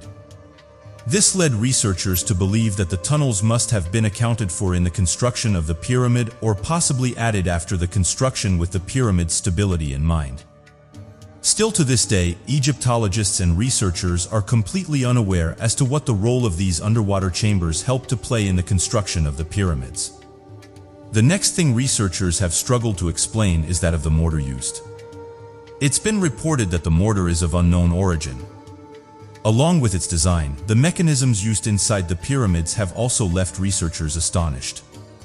Looking at the structure from a purely mathematical standpoint, the Great Pyramids of Giza consist roughly of 2.3 million stone blocks, with each ranging from 2.5 to 15 tons apiece. According to supposed Egyptian documents discovered in nearby tombs and areas regarding the pyramids, the pharaoh recorded that only 20,000 workers built the pyramids over the course of 20 years. If that turns out to be the case according to these ancient Egyptian records, then that would mean to meet this requirement each worker would have to cut a block with perfect precision from a quarry, move this block to the pyramid alone, a task already impossible for a single man to do, and then pull the block of the pyramid into its position without any help once every 30 days. This would mean that each block would need to be placed once every 2.5 minutes, with each of the 20,000 workers tirelessly performing with utter brain. The main Egyptologists have concluded that the pyramids were built with the simplest of ways. The workers used copper chisels and iron tools, as well as flint, quartz, and direct pounders. Ancient Egyptians did use some advanced methods of constructing, which included large wooden crowbars and wooden sledges. Though despite the defense mechanisms, it's been agreed upon that the pyramid had already been looted and broken in before its discovery, as this is the only way to explain the disappearance of the treasure and the mummy from the pyramid. The architects also found the mortar that was used in the mechanisms, and it's been identified as an unknown object. The origin of the mortar is still unknown, and this has confused the researchers even more. The material has been tested and the mortar has been proven to contain parts of quartz, calcite, and halides. Its chemical composition has been analyzed by researchers, but through various experimentation they were not able to reproduce something having the same material as the mortar. Its durability was also tested in different experiments and it was deemed stronger than stone. This video was shared on Facebook a few days ago. Since then it's had hundreds of thousands of views. The interesting video shows thousands of birds flying around in circles. The uploader said the video was taken in Flatwoods, West Virginia, and she said that she's never seen this many birds in one area before. Many of the comments pointed out how the birds seem to be acting strange, with many saying it looks as though the birds are flying around in circles. Others said the birds look disorientated. One person said the following: "I've seen this type of behavior before and it's usually when something has happened nearby. For example, in my case, it was that birds in my region were allegedly poisoned, and it caused them to act like this." Other people came forward with more haunting suggestions for what was going on, with one user saying the following: "These birds are not stupid. They can smell death before it comes. My granny was on her deathbed, and me and my aunt looked out the window and saw a large flock of crows flying around in a circle. Shortly after this she passed away. Ever since then I've always held the belief they can smell death when it's coming." Another user said the following: "I work for an environmental agency and we usually see this behavior when there's a change in the environment. I've investigated many of these strange bird cases, and what's interesting about them is that the majority of them are different from each other. There's many reasons why birds can act like this. For example, going back in 2016, I was sent out to investigate why mass bird die-off had occurred. Witnesses close to the region reported that the birds kept flying around in a circle until they started to drop one by one. These large die-offs do sometimes happen in nature, although it's not something I've personally seen very often. This case in particular was put down to changes in the weather and environment. Another report that I investigated was how Earth's magnetic pulse shift was linked to mysterious bird deaths. These birds were not following their usual route, and it's believed this caused them to become stressed and disorientated. Scientists have come forward and said that these mysterious behaviors can be explained most of the time. However, they've also pointed out that animals have been known to become aware of events before humans. For example, this was seen in wildlife in Yellowstone National Park. Days before earthquake hit the region, large amounts of wildlife could be seen leaving the park. The United States Geological Survey noticed that thousands of Yellowstone elk had left the region for higher ground. One way animals are said to detect things before humans is by feeling the Earth's vibrations. Some research has suggested they can even pick up on electrical changes in the air or gas released from the Earth. And this is why if an earthquake is about to happen, some animals will try and find shelter. Although humans are looking to explore space in order to further our knowledge, there's many regions on our planet that haven't been visited. This includes places like the dense jungles of our world. However, one place that's just as mysterious as that of our oceans. One of the most fascinating things that makes the oceans quite mysterious for us humans is the fact that 80% of it is still unexplored. Despite the history of sailing going back centuries, we have still only been able to scratch the surface of the water world that accounts for more than 70% of the Earth's surface. We have been sailing on the surface of our oceans for centuries now, but we've only started discovering the depths of the oceans during the past couple of decades. Treasure seekers and those looking to make some quick money have found some fascinating things over the years. One interesting discovery was made a while back by a team of treasure hunters. This mysterious underwater object goes by the name of the Baltic Sea Anomaly, and it soon made headlines shortly after its discovery. This was because the object in question looked eerily similar to what a standard UFO is said to look like, having a dish-shaped body and being fairly large and sleek-looking. The Baltic Sea Anomaly has a 60-meter diameter and can be found lying on the floor of the northern Baltic Sea.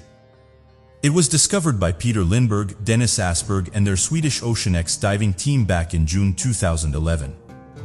The team made this discovery while they were looking for an algebraic. As they passed over the object, though, they received a mysterious reading.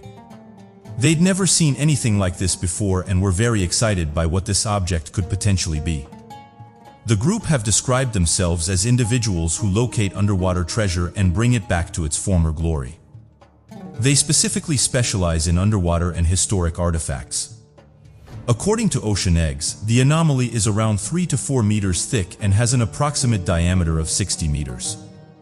Interestingly, this large object is said to be sitting on a thick 8-meter tall pillar-like feature and can be found at around 85 to 90 meters. One thing the team have noted, though, is that the visibility is really bad. And although 90 meters doesn't sound deep, it's really hard to see anything when you're down there. The team reported that on their first expedition, they started to experience some malfunctions in their equipment.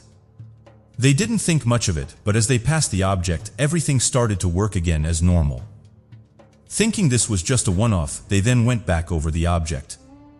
And once again, their equipment stopped working. This has caused the team to speculate that this object is giving off some kind of electromagnetic field. They have tested this a variety of times, and every time they do, their equipment stops working. Professional diver Stefan Hageboom said the following about it. Anything electric out there, and the satellite phone as well, stopped working when we was above the object. When we got away around 200 meters, it turned on again. And when we got back over the object, it didn't work. Those who have heard the Baltic Sea Anomaly turning off the equipment have said this is UFO interference. There's been various cases where people have reported that unidentified flying objects have shut off their electrics, only for them to turn back on once the craft has left. UFOs are said to be able to turn off vehicle electronics when they're close by. These accounts have been reported from people operating all types of machinery. This includes things like airplanes, tractors, cars, buses, motorbikes, and even lawn mowers. Interestingly, those who reported these mysterious events said that once the craft left, everything turned back to normal. One report comes from that of a crew on a fishing vessel. They said that after spotting a mysterious object in the sky, all their electronics shut off. This included the ship-to-shore radio transmission. After around 15 minutes, and when the object had passed, everything went back to normal. This report was from Iceland. And interestingly, some have come forward in detail that they had seen crafts entering and exiting the ocean. When entering the water, these crafts don't make a splash or any noise. This has caused some to speculate that these crafts are interested in our oceans. There's been many reports of those who work at sea, and they state that these objects can sometimes be seen entering and exiting our oceans at high speeds. Naval officers have reported seeing bright lights below the surface of the water. and then seeing a large object slowly descending into their dams. One interesting report is that of the disappearance of Frederick Volantage. On the 21st of October 1978, a man by the name of Frederick Volantage disappeared under mysterious circumstances. He was flying across the Bass Strait in a Cessna aircraft while on a 230 kilometers training flight. At this point, he'd already done around 150 hours of flying time, which made him an amateur pilot. He was confident in this type of flight, so decided to do the journey. On that day at around 7 p.m. at night, the pilot radioed into the Melbourne Flight Centre to report an unknown aircraft. He stated that it was following him at around 4,500 feet.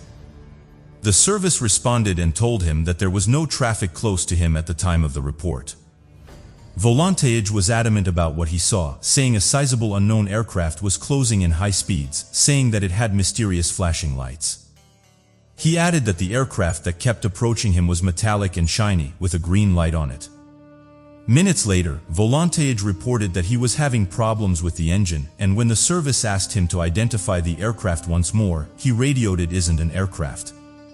A noise like a metallic scraping sound interrupted before the transmission was cut off. Shortly after, a sea and air search were conducted around the area, but nothing turned up. The case was closed after the Department of Transport investigated the case but found nothing, assuming the disappearance to be fatal. 5 years later, an engine cowl flap that came from a Cessna aircraft similar in range as Volantage was found to show on Finland's island. According to his father, for his disappearance, Volantage believed in UFOs and was worried by the thought of being attacked by one. Ufologists believe that Volantage's aircraft was either destroyed by extra treasures or they abducted him. Interestingly, locals close to where he went missing stated they saw bright green lights around the same time. Some, however, have put forward the idea that Volantage staged his own disappearance.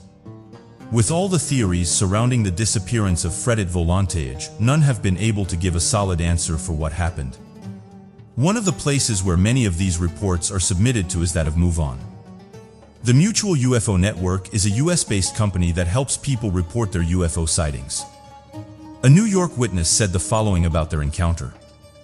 Initially, I thought the lights I was looking at were dim stars or stars covered with clouds. However, I soon realized the lights were too close to the ground. They pulsated and appeared to be on the outside of a source-like flying object. As I approached the strange-looking object, my electronics cut out. It scared me as I wasn't sure what this thing was and why everything was cutting out. New York MoveOn field investigator Mr. D. Pirano said the following about the case. The witness described the object as being huge, around the size of an acre.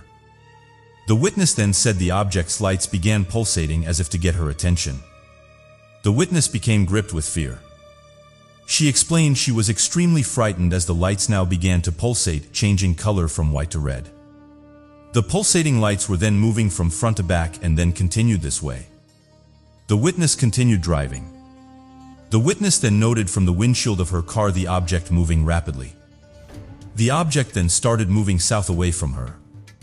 At the time she attempted to use her cell phone, but she discovered that her cell phone had no service. The witness continued driving and after a couple of minutes the cell phone service returned.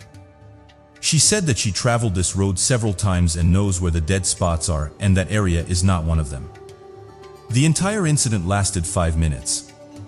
The weather at the time of the incident was clear and nothing was interfering with the sighting. No airports are within 30 miles of the area of the incident, and there's no military bases close by. The team explored the object for a second time, and what they found only caused more questions. As the divers approached the object, they could see what appeared to be a dark staircase leading into the object. Interestingly, tests were sent off to try and determine what the object was made of. Steve Weiner said that according to his tests, the object was not a geological formation. A further said that the structure was made from metals which nature could not reproduce itself. The OceanX team further said the craft looked even bigger when down there and compared it to the size of a passenger plane. While down there they could see what appeared to be a trail behind the object. This is also backed up from the sonar images. This has only led to people suggesting that whatever this object is came crashing down. These skid marks can easily be seen on the ocean floor, and they baffled the team when they first saw them. Outside of the object on the surface, the researchers have also reported seeing unusual carvings, almost like unnatural-looking shames. The wreckage sits at a depth of 90 meters, and waters in the area are always muddy, factors that make it virtually impossible to film or photograph the site. Lindbergh has said there's a chance this object could be a natural formation, but geologists have told him this object is definitely not an underwater volcano. Going back a few months ago, the team returned to their site, and while here they dropped down a remotely operated vehicle. However, when it reached a few meters above the anomaly, the team said the compass went berserk. What's interesting is the first time they went to the anomaly, something similar happened. Peter Lindbergh said the following about the event. It was very difficult to understand what the ROV was because of the terrible visibility and because of the compass that went berserk. The compass was living its own life and the tether was snagged all the time. The UFO community have said that it's possible this object could be an unidentified flying object.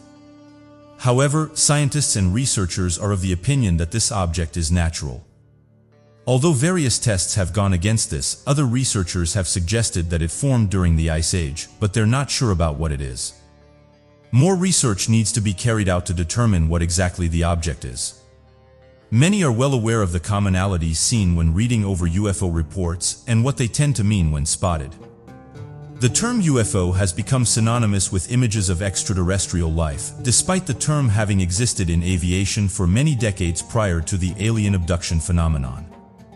Prior to its stigmatization with the extraterrestrial phenomena, which stands for unidentified flying object, was commonly used in the military to help classify enemy planes which hadn't been identified. Though it might seem obvious in explanation, many still can't help to envision little green men when the term UFO is thrown around. UFO is not the only term that's grown in popularity within the UFO community. There appears to be another term that is slowly becoming far more popular and shedding light on the technological capabilities of these crafts. Known as unidentified submerged objects, there have been a number of reports by fishermen, naval intelligence, and a wide variety of anonymous claims.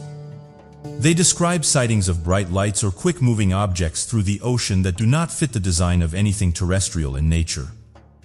These USOs, as they're called, have also proven to look remarkably similar to UFO sightings in dish-shaped graphs. In fact, many sailors have claimed to have seen USOs rise out of the water and fly away as a massive bright light. This has led many to consider the very real possibility that UFO crafts also have the ability to serve as submerged crafts. Over the last few years, Sweden has had its fair share of strange goings-on. UFOs have been reported here constantly, and it's said to be a hotbed for USOs. An unidentified submerged object, or USO, is any object or optical mechanical detection phenomenon of unknown origin observed under the water. That remains unidentified even after a thorough investigation by researchers. Reports on USOs are not new. They go back many years and sometimes come from very credible sources. In one incident that the former U.S. Navy commander David Fravell narrated, they saw a dark mass underwater while they were retrieving a drone for flying practices and described it as a big mass, kind of circular. The second time the pilot saw the dark mass, a practice torpedo that the pilot had been sent to recover was sucked down into the ocean in the presence of the underwater mass and was never to be seen again. In another interview, he revealed that a 79-year-old lady reached out to him after his sighting went public, and she reported that her father, who was a former naval officer, showed her a telegram which stated that unidentified objects had been seen going in and out of the water. In January 1965, Captain Bruce Caffey, a DC-3 pilot in North Island, spotted a USO and described it as metallic, streamlined and symmetrical in shape, approximately 100 feet long and 15 feet out as wide as far.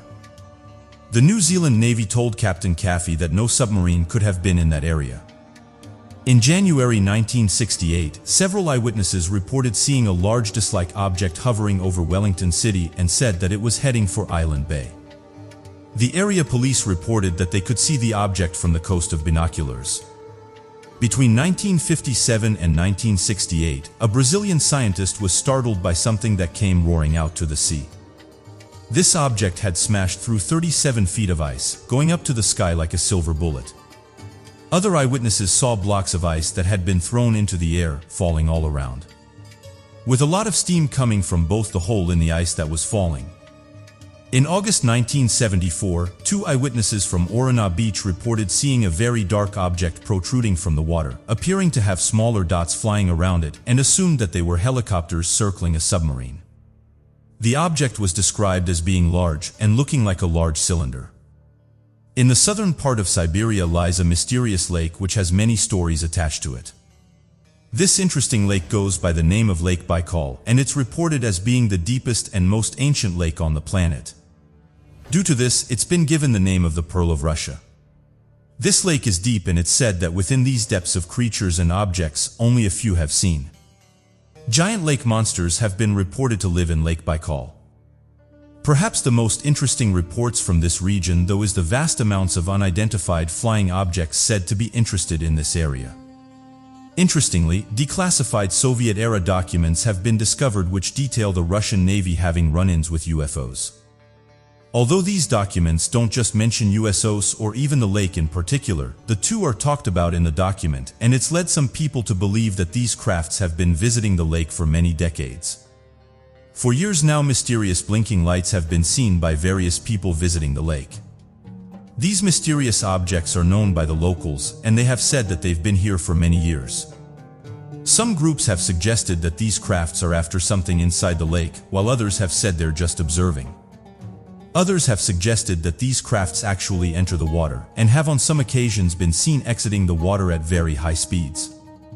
This has caused them to become known as USOs. What then are the people around Lake Baikal witnessing? The truth is, no one knows what these crafts are or what they want. Information on them is limited, and they've never been photographed going in and out of the water. One interesting account of these UFOs involves that of a Russian Tu-154 plane. This plane was said to have been chasing an unidentified flying object when something suddenly went wrong. It caused the plane to make an emergency landing in the lake. It's said the plane was sent out because one of these UFOs was getting too close and the military wanted to know what it was. However, the plane wasn't able to get close to the craft, and some researchers have suggested the UFO shut off the plane's lead rings, and this is the reason why it crashed into the lake. Perhaps the most interesting account to come from the lake is that of the lake people. This first contact happened in 1982. This was when Navy divers in the lake reported seeing what they described with giant humanoids. They said the beings were much larger than them and appeared to be wearing some kind of suit. The divers were interested in these underwater giants and so decided to go and investigate. However, the story goes that as they approached the beings, they were quickly thrown to the surface of the lake. And due to the force in which this happened, the team suffered multiple injuries, with some of them even passing away. The Russian government, however, denies that this happened and that it's nothing but stories. Interestingly, these aren't just one-off reports either. Many have come forward with their alleged encounters, and each one follows a similar theme. Reports detail that when approaching near the continent of Antarctica, Japanese crew members will report seeing what appears to be large giants laying out in the ocean, and that they appear to be humanoid in shape. These creatures are described as being 20 to 30 meters in length and completely white in color.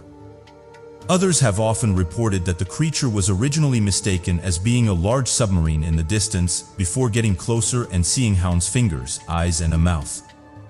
This has led to the name of the Ningen by the Japanese crew, whereas others simply refer to these creatures as the Antarctic humans. To this day, a few images can be found online.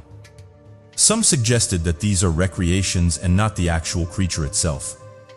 Those who have had a close encounter with them have described them as being a calm creature and do not mind humans being in the area. Over the years, there's been many strange reports. Although most of these end up getting solved, some of them remain unanswered. One interesting account is that of military soldiers that encountered a mysterious being. The story goes that back in 2002, a military unit encountered a giant being in Kandahar. American soldiers were trekking up a mountainside when they saw signs of a large being. Footsteps could be seen in the area. And so the soldiers decided to investigate to see what they could find. While looking around the mountainside, they could hear strange grunting noises. This was when they saw a large humanoid run out of a cave. They reported that the being was over 13 feet tall and had red hair. It had 6 fingers on each hand and was hostile towards the military unit. One of the men unfortunately didn't make it as he was pierced by the being's large spear. The giant was said to be dressed in animal skins. This whole mission came about because a military unit went missing in the area. This caused another unit to go looking for them. However, when they did, they ended up finding more than what they bargained for. After the soldier got pissed with the spear, it then turned his attention to the rest of the group. The others quickly fired at the giant, hitting all over his body. They continued to do this until the giant dropped to its knees. After this, the unit reported it to their superiors. They gave them clear instructions to hide the body and stay near it, ensuring that no one nearby saw what they were trying to hide. After this, the body was taken to a secure location, and allegedly the soldiers were told not to talk about this incident. One of the issues with this story, though, is that there's no evidence to back it up. And all we have today are these alleged claims. Interestingly, this story reminded many people of the red-haired giants of Lovelock Cave, saying that these beings have been reported for years all over the planet. Many of the Native American legends relate to the stories of tribes of giants that roamed the earth at one point in time. One such legend comes from the Paiute tribe that lived in the Nevada region 1,000 years ago. This remarkable legend is about a mysterious race of red-haired giants, also known as the Sidikar. According to the legend, these redhead giants haunted humans and also ate them. These giants came to America from an unknown island. They crossed the oceans on rafts that they had built using fibrous plants. According to the native legend, the redhead giants waged war on the tribe and other neighboring tribes. They also terrorized the tribes for many years. Finally, they decided to unite against this fierce enemy race. Their unity and consistency in fighting the red-haired giants resulted in the death of the giant race. The last remaining giants ran away and sought shelter in a cave. The tribes then went to these caves and started a fire at the entrance. This was in order to burn and suffocate these giants inside the cave. After that, the tribe sealed the mouth of the cave. This legend of the red-haired giants could have easily been dismissed had there not been similar tales of cannibal red-haired giants among other Native American tribes. Interestingly, between the years of 1912 and 1924, something remarkable happened. A group of archaeologists from the University of California discovered a number of strange objects inside the Lovelock Cave. Among the objects were the mummies of red-haired giants. These mummies were 8 to 10 feet in height. As they were found in the Lovelock Cave, these giants were named the Lovelock Giants. The archaeologists also discovered a pair of giant sandals, far too large to fit an average human's feet. These sandals were 15 inches long and had signs that showed they were once worn by someone. Researchers also discovered a handprint on one of these stones in the Lovelock Cave. The imprint came from a massive hand. Many of the items found in the Lovelock Cave are today held in many different museums and private collections. In 1931, 2 large skeletons of red-haired giants were found buried close to the Lovelock Cave. These amazing discoveries have led several people to believe that at one point in time these giant humans did exist. Another interesting account is that of the Maelstrom Air Force Base UFO. Our next mystery begins on March the 24th, 1967 in Roy, Montana. This was around 60 feet below ground in the missile launch bunker of Maelstrom Air Force Base, and this happened during the peak of the Cold War. This bunker was in control of 10,800 kilotons of nuclear warheads, which were codenamed the Minuteman I. Sometime during the morning hours, the missile control men got a call from a terrified guard station above the bunker. They reported seeing a flying glowing red object that would accelerate and stop in an instant. It would then reverse its course, turn a 90-degree angle and seemingly defy all laws of physics. Those who saw the craft and heard the story said that it was unlike any man-made aircraft. As the men were informing the commander of the base what was going on, the unthinkable then happened. All 10 missile control lights switched from green to red. All 10 missiles were disabled at the exact same time. With this, America's missile shield was down. This terrified the men even more as this was a hot time during the Cold War, and the threat of nuclear retaliation was the only thing holding back both sides from annihilating each other. As the crew tried to get the missiles back online, they contacted another missile crew on the base. What they discovered was bone-chilling. The week before, the second crew also reported seeing the unexplainable glowing object hovering above the base. As the crews were conversing, the second crew's missiles were also disabled, leaving the entire base unarmed. Shortly after, the UFO flew away never to be seen again. It took the base almost 24 hours to get the missiles back online. While missiles going red is not entirely impossible, as it does happen on a very rare occasion, all missiles going off at the same time is undeniably unlikely and must have had some sort of outside influence. Another interesting incident is that of the Wright-Patterson Air Force Base. While many think of the highly classified Area 51 as the home of alien research and is the center of the most extensive alien cover-up in the world, many might be surprised to hear Wright-Patterson Air Force Base. The Wright-Patterson Air Force Base in Greene County sits in the location that was once Walter Wright's Airfield and Farfield Aviation General Supply Depot and is a complex of many buildings. The one of interest is that of Hangar 18. Hangar 18 is widely known by UFO enthusiasts as it's said to be the location that the government hides the physical evidence of extraterrestrial contact, whether it be the remains of spacecraft debris, extraterrestrial equipment, and allegedly even the corpses of aliens. Allegedly, there's a highly guarded top-level clearance inside the warehouse codenamed the Blue Room. Due to various sources, this location is home to the least classified information, and this comes from those that have worked there. It's widely believed that this Blue Room is the location where the United States government houses captured alien life and conducts experiments on them which often lead to termination. The notoriety of Hangar 18 goes back to the infamous Roswell event, the alleged crash in July 1947 near Roswell, New Mexico. This was where there was a recorded press release issued by the Roswell Army Airfield, stating that the personnel inspected the crash of a flying disc and that they sent it on to the headquarters for research. Shortly after, there was another press release from the Air Force Base in Fort Worth, Texas. It claimed to be the headquarters that the remains were sent to, not Wright-Patterson, and that the remains were only that of a weather balloon. However, throughout the years, the government's repeated use of the excuse of weather balloons and swamp gas became so cliched that much later in 1994, the Air Force Base went on to say this was untrue, and that it was in reality testing a surveillance device that was designed to fly over nuclear research sites in the Soviet Union, which was equally backed by a complete lack of evidence.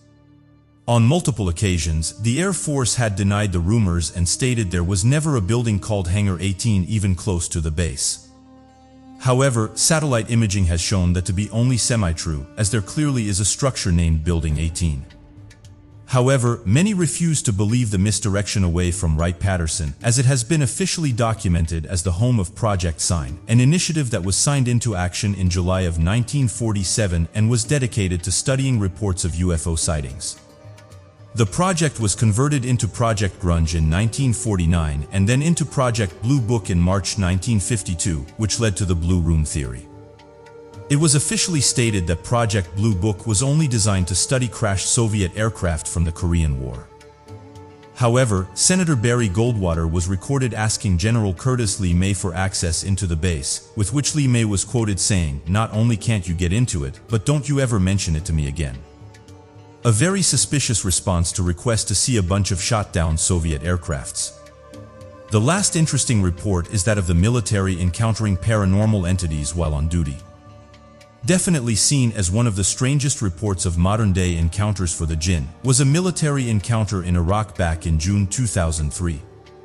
An Iraqi soldier and other fighters were stationed at the second floor of a police department to assist with the attacks against the police. This was between the locals and the law enforcement of the city. A lot of people were confused of this sudden attacks by the police. And so one of the main purposes of the Iraqi army was assisting with safety to uncover the reasons as to why such disturbances were taking place.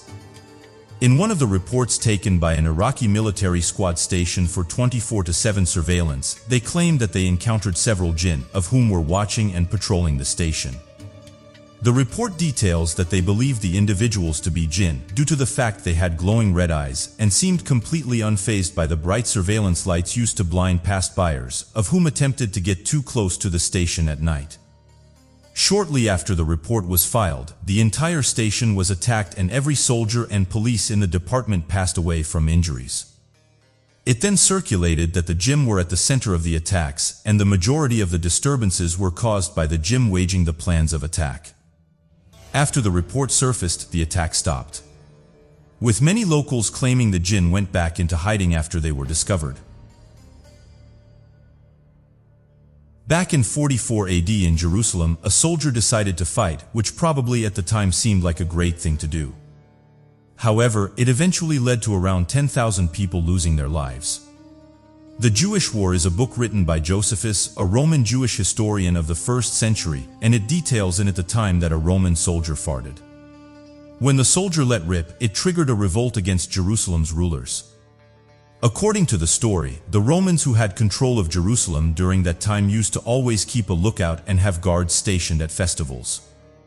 This was to make sure that no fights would break out and that events could happen without any issues. During one of these events, a soldier pulled back his garment and, carrying down after an indecent manner, turned his breech to the Jews and spoke such words as you might expect upon such a posture. Reading between the lines, historians have said the soldier let rip in front of the crowd, and the crowd was not pleased with the soldier's actions, as it then caused an all-out riot. The crowd soon became too much for the soldiers, so the Roman leader of Jerusalem, Ventilius Commanus, called for additional reinforcements. Josephus detailed the following: the violence with which they crowded to get out was so great that they trod upon each other. They squeezed one another until 10,000 of them were killed. One author described this action as the granddaddy of all fart destruction. Interestingly, he wrote this account a few decades after the event happened. So some historians and researchers have said the numbers could be exaggerated. Regardless, the event is still believed to have happened, and chaos was created from a soldier letting rip. Interestingly, this isn't the only time that people have lost it due to someone farting. It's reported that back in 569 BC, due to someone letting rip, it caused frustration and a revolt against King Apruz of Egypt. According to the story, King Apruz sent one of his soldiers to try and calm arguments that were going on between the soldiers. These arguments were thought to have been quite bad, and multiple generals were getting worried about it getting out of hand. The rebel soldiers claim Amasis would become their new ruler, and that they would follow in his footsteps. When the king got wind of what was going on, he sent one of his best generals to sort out the situation. When he arrived, he tried to sort out the problem with Amasis. However, he farted and told the general to carry that back to Abre. Due to how badly the king handled the situation, there was uproar and Amasis would take official reign. Perhaps being the only time that a fart would lead to someone becoming a king. It's reported that Amethyst was a good king and took Egypt to new heights, in particular bringing Egypt to new levels of wealth. Reports state the king would have teams of workers build monolithic shrines for temples. He would go on to marry a Greek princess named Lades, who was the daughter of King Battus III. Herodotus reported that after visiting Egypt less than a century after the king's death, the country was in a much better state. He said the following: "It said that it was during the reign of Amasis that Egypt attained its highest level of prosperity, both in respect of what the river gave the land and in respect of what the land yielded to men, and the number of inhabited cities at the time reached in total 20,000.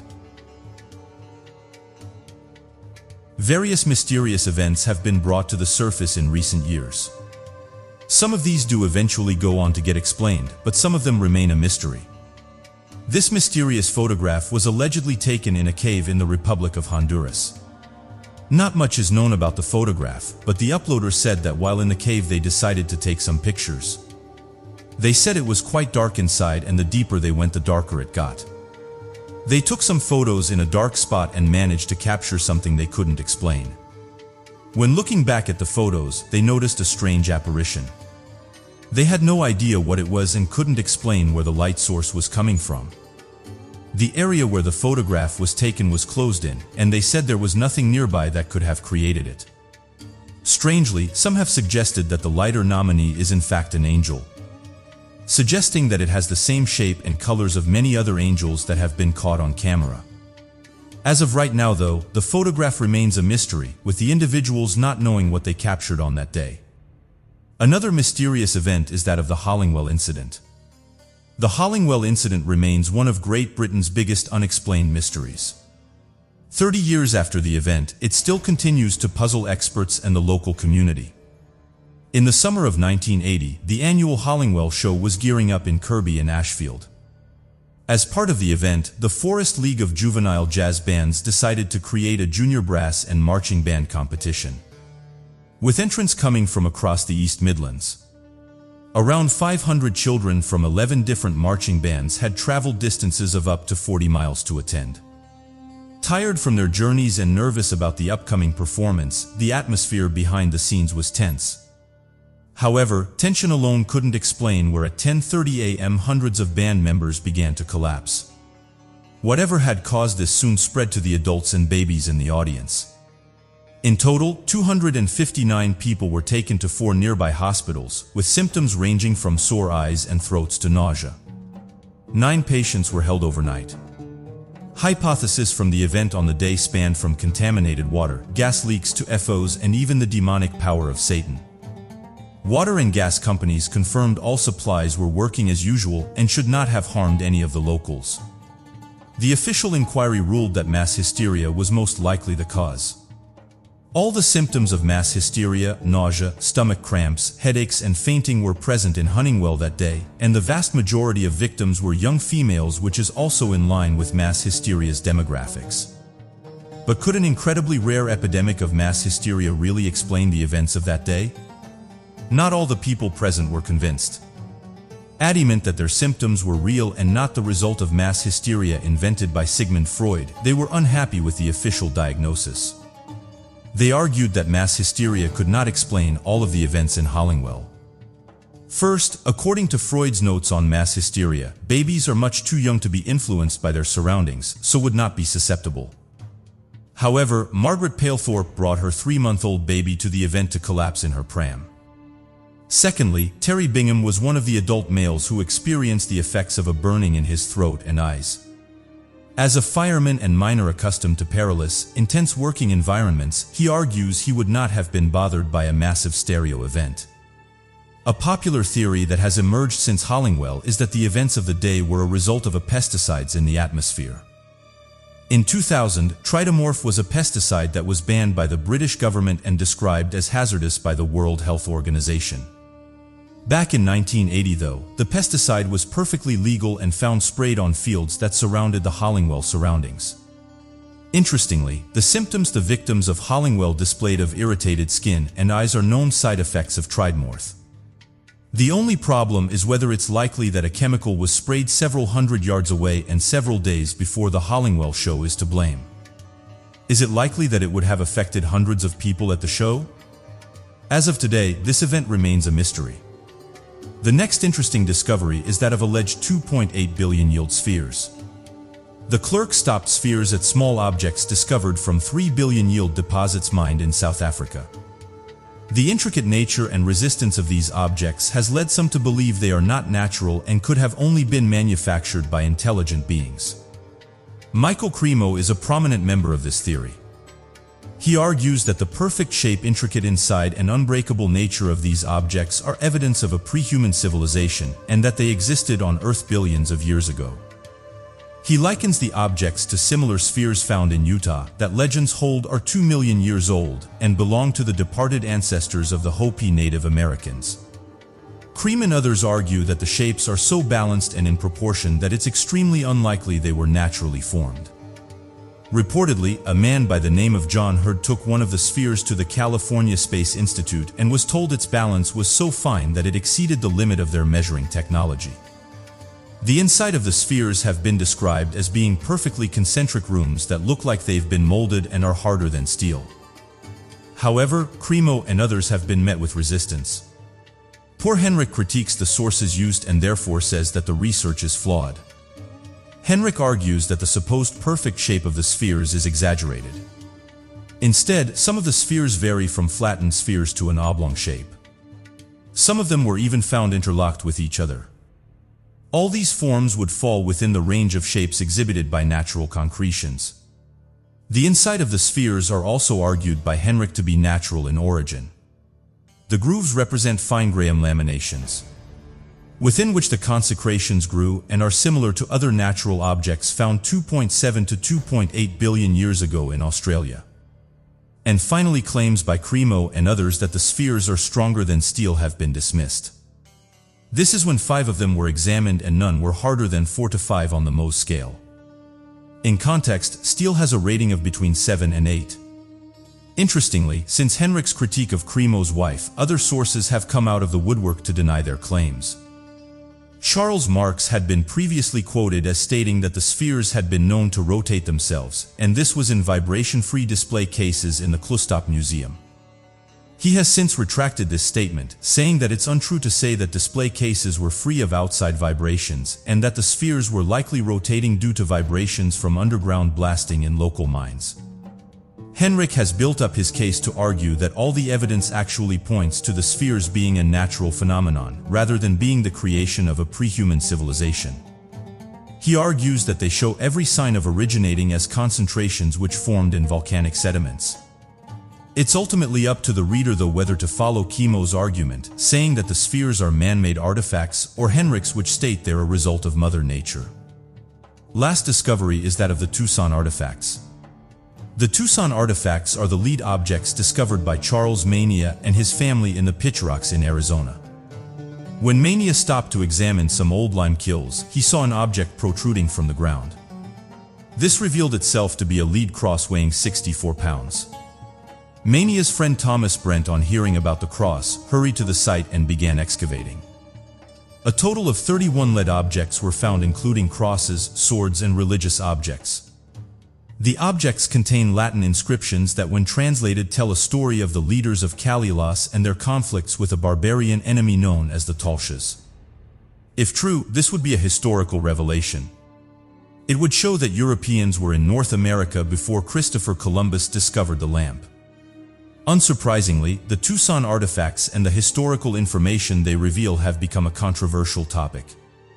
Forensic geologist Scott Walters' chemical tests on the objects led him to confirm their authenticity, and Brent was so convinced that he wrote a 350-page manuscript titled The Tucson Artifacts.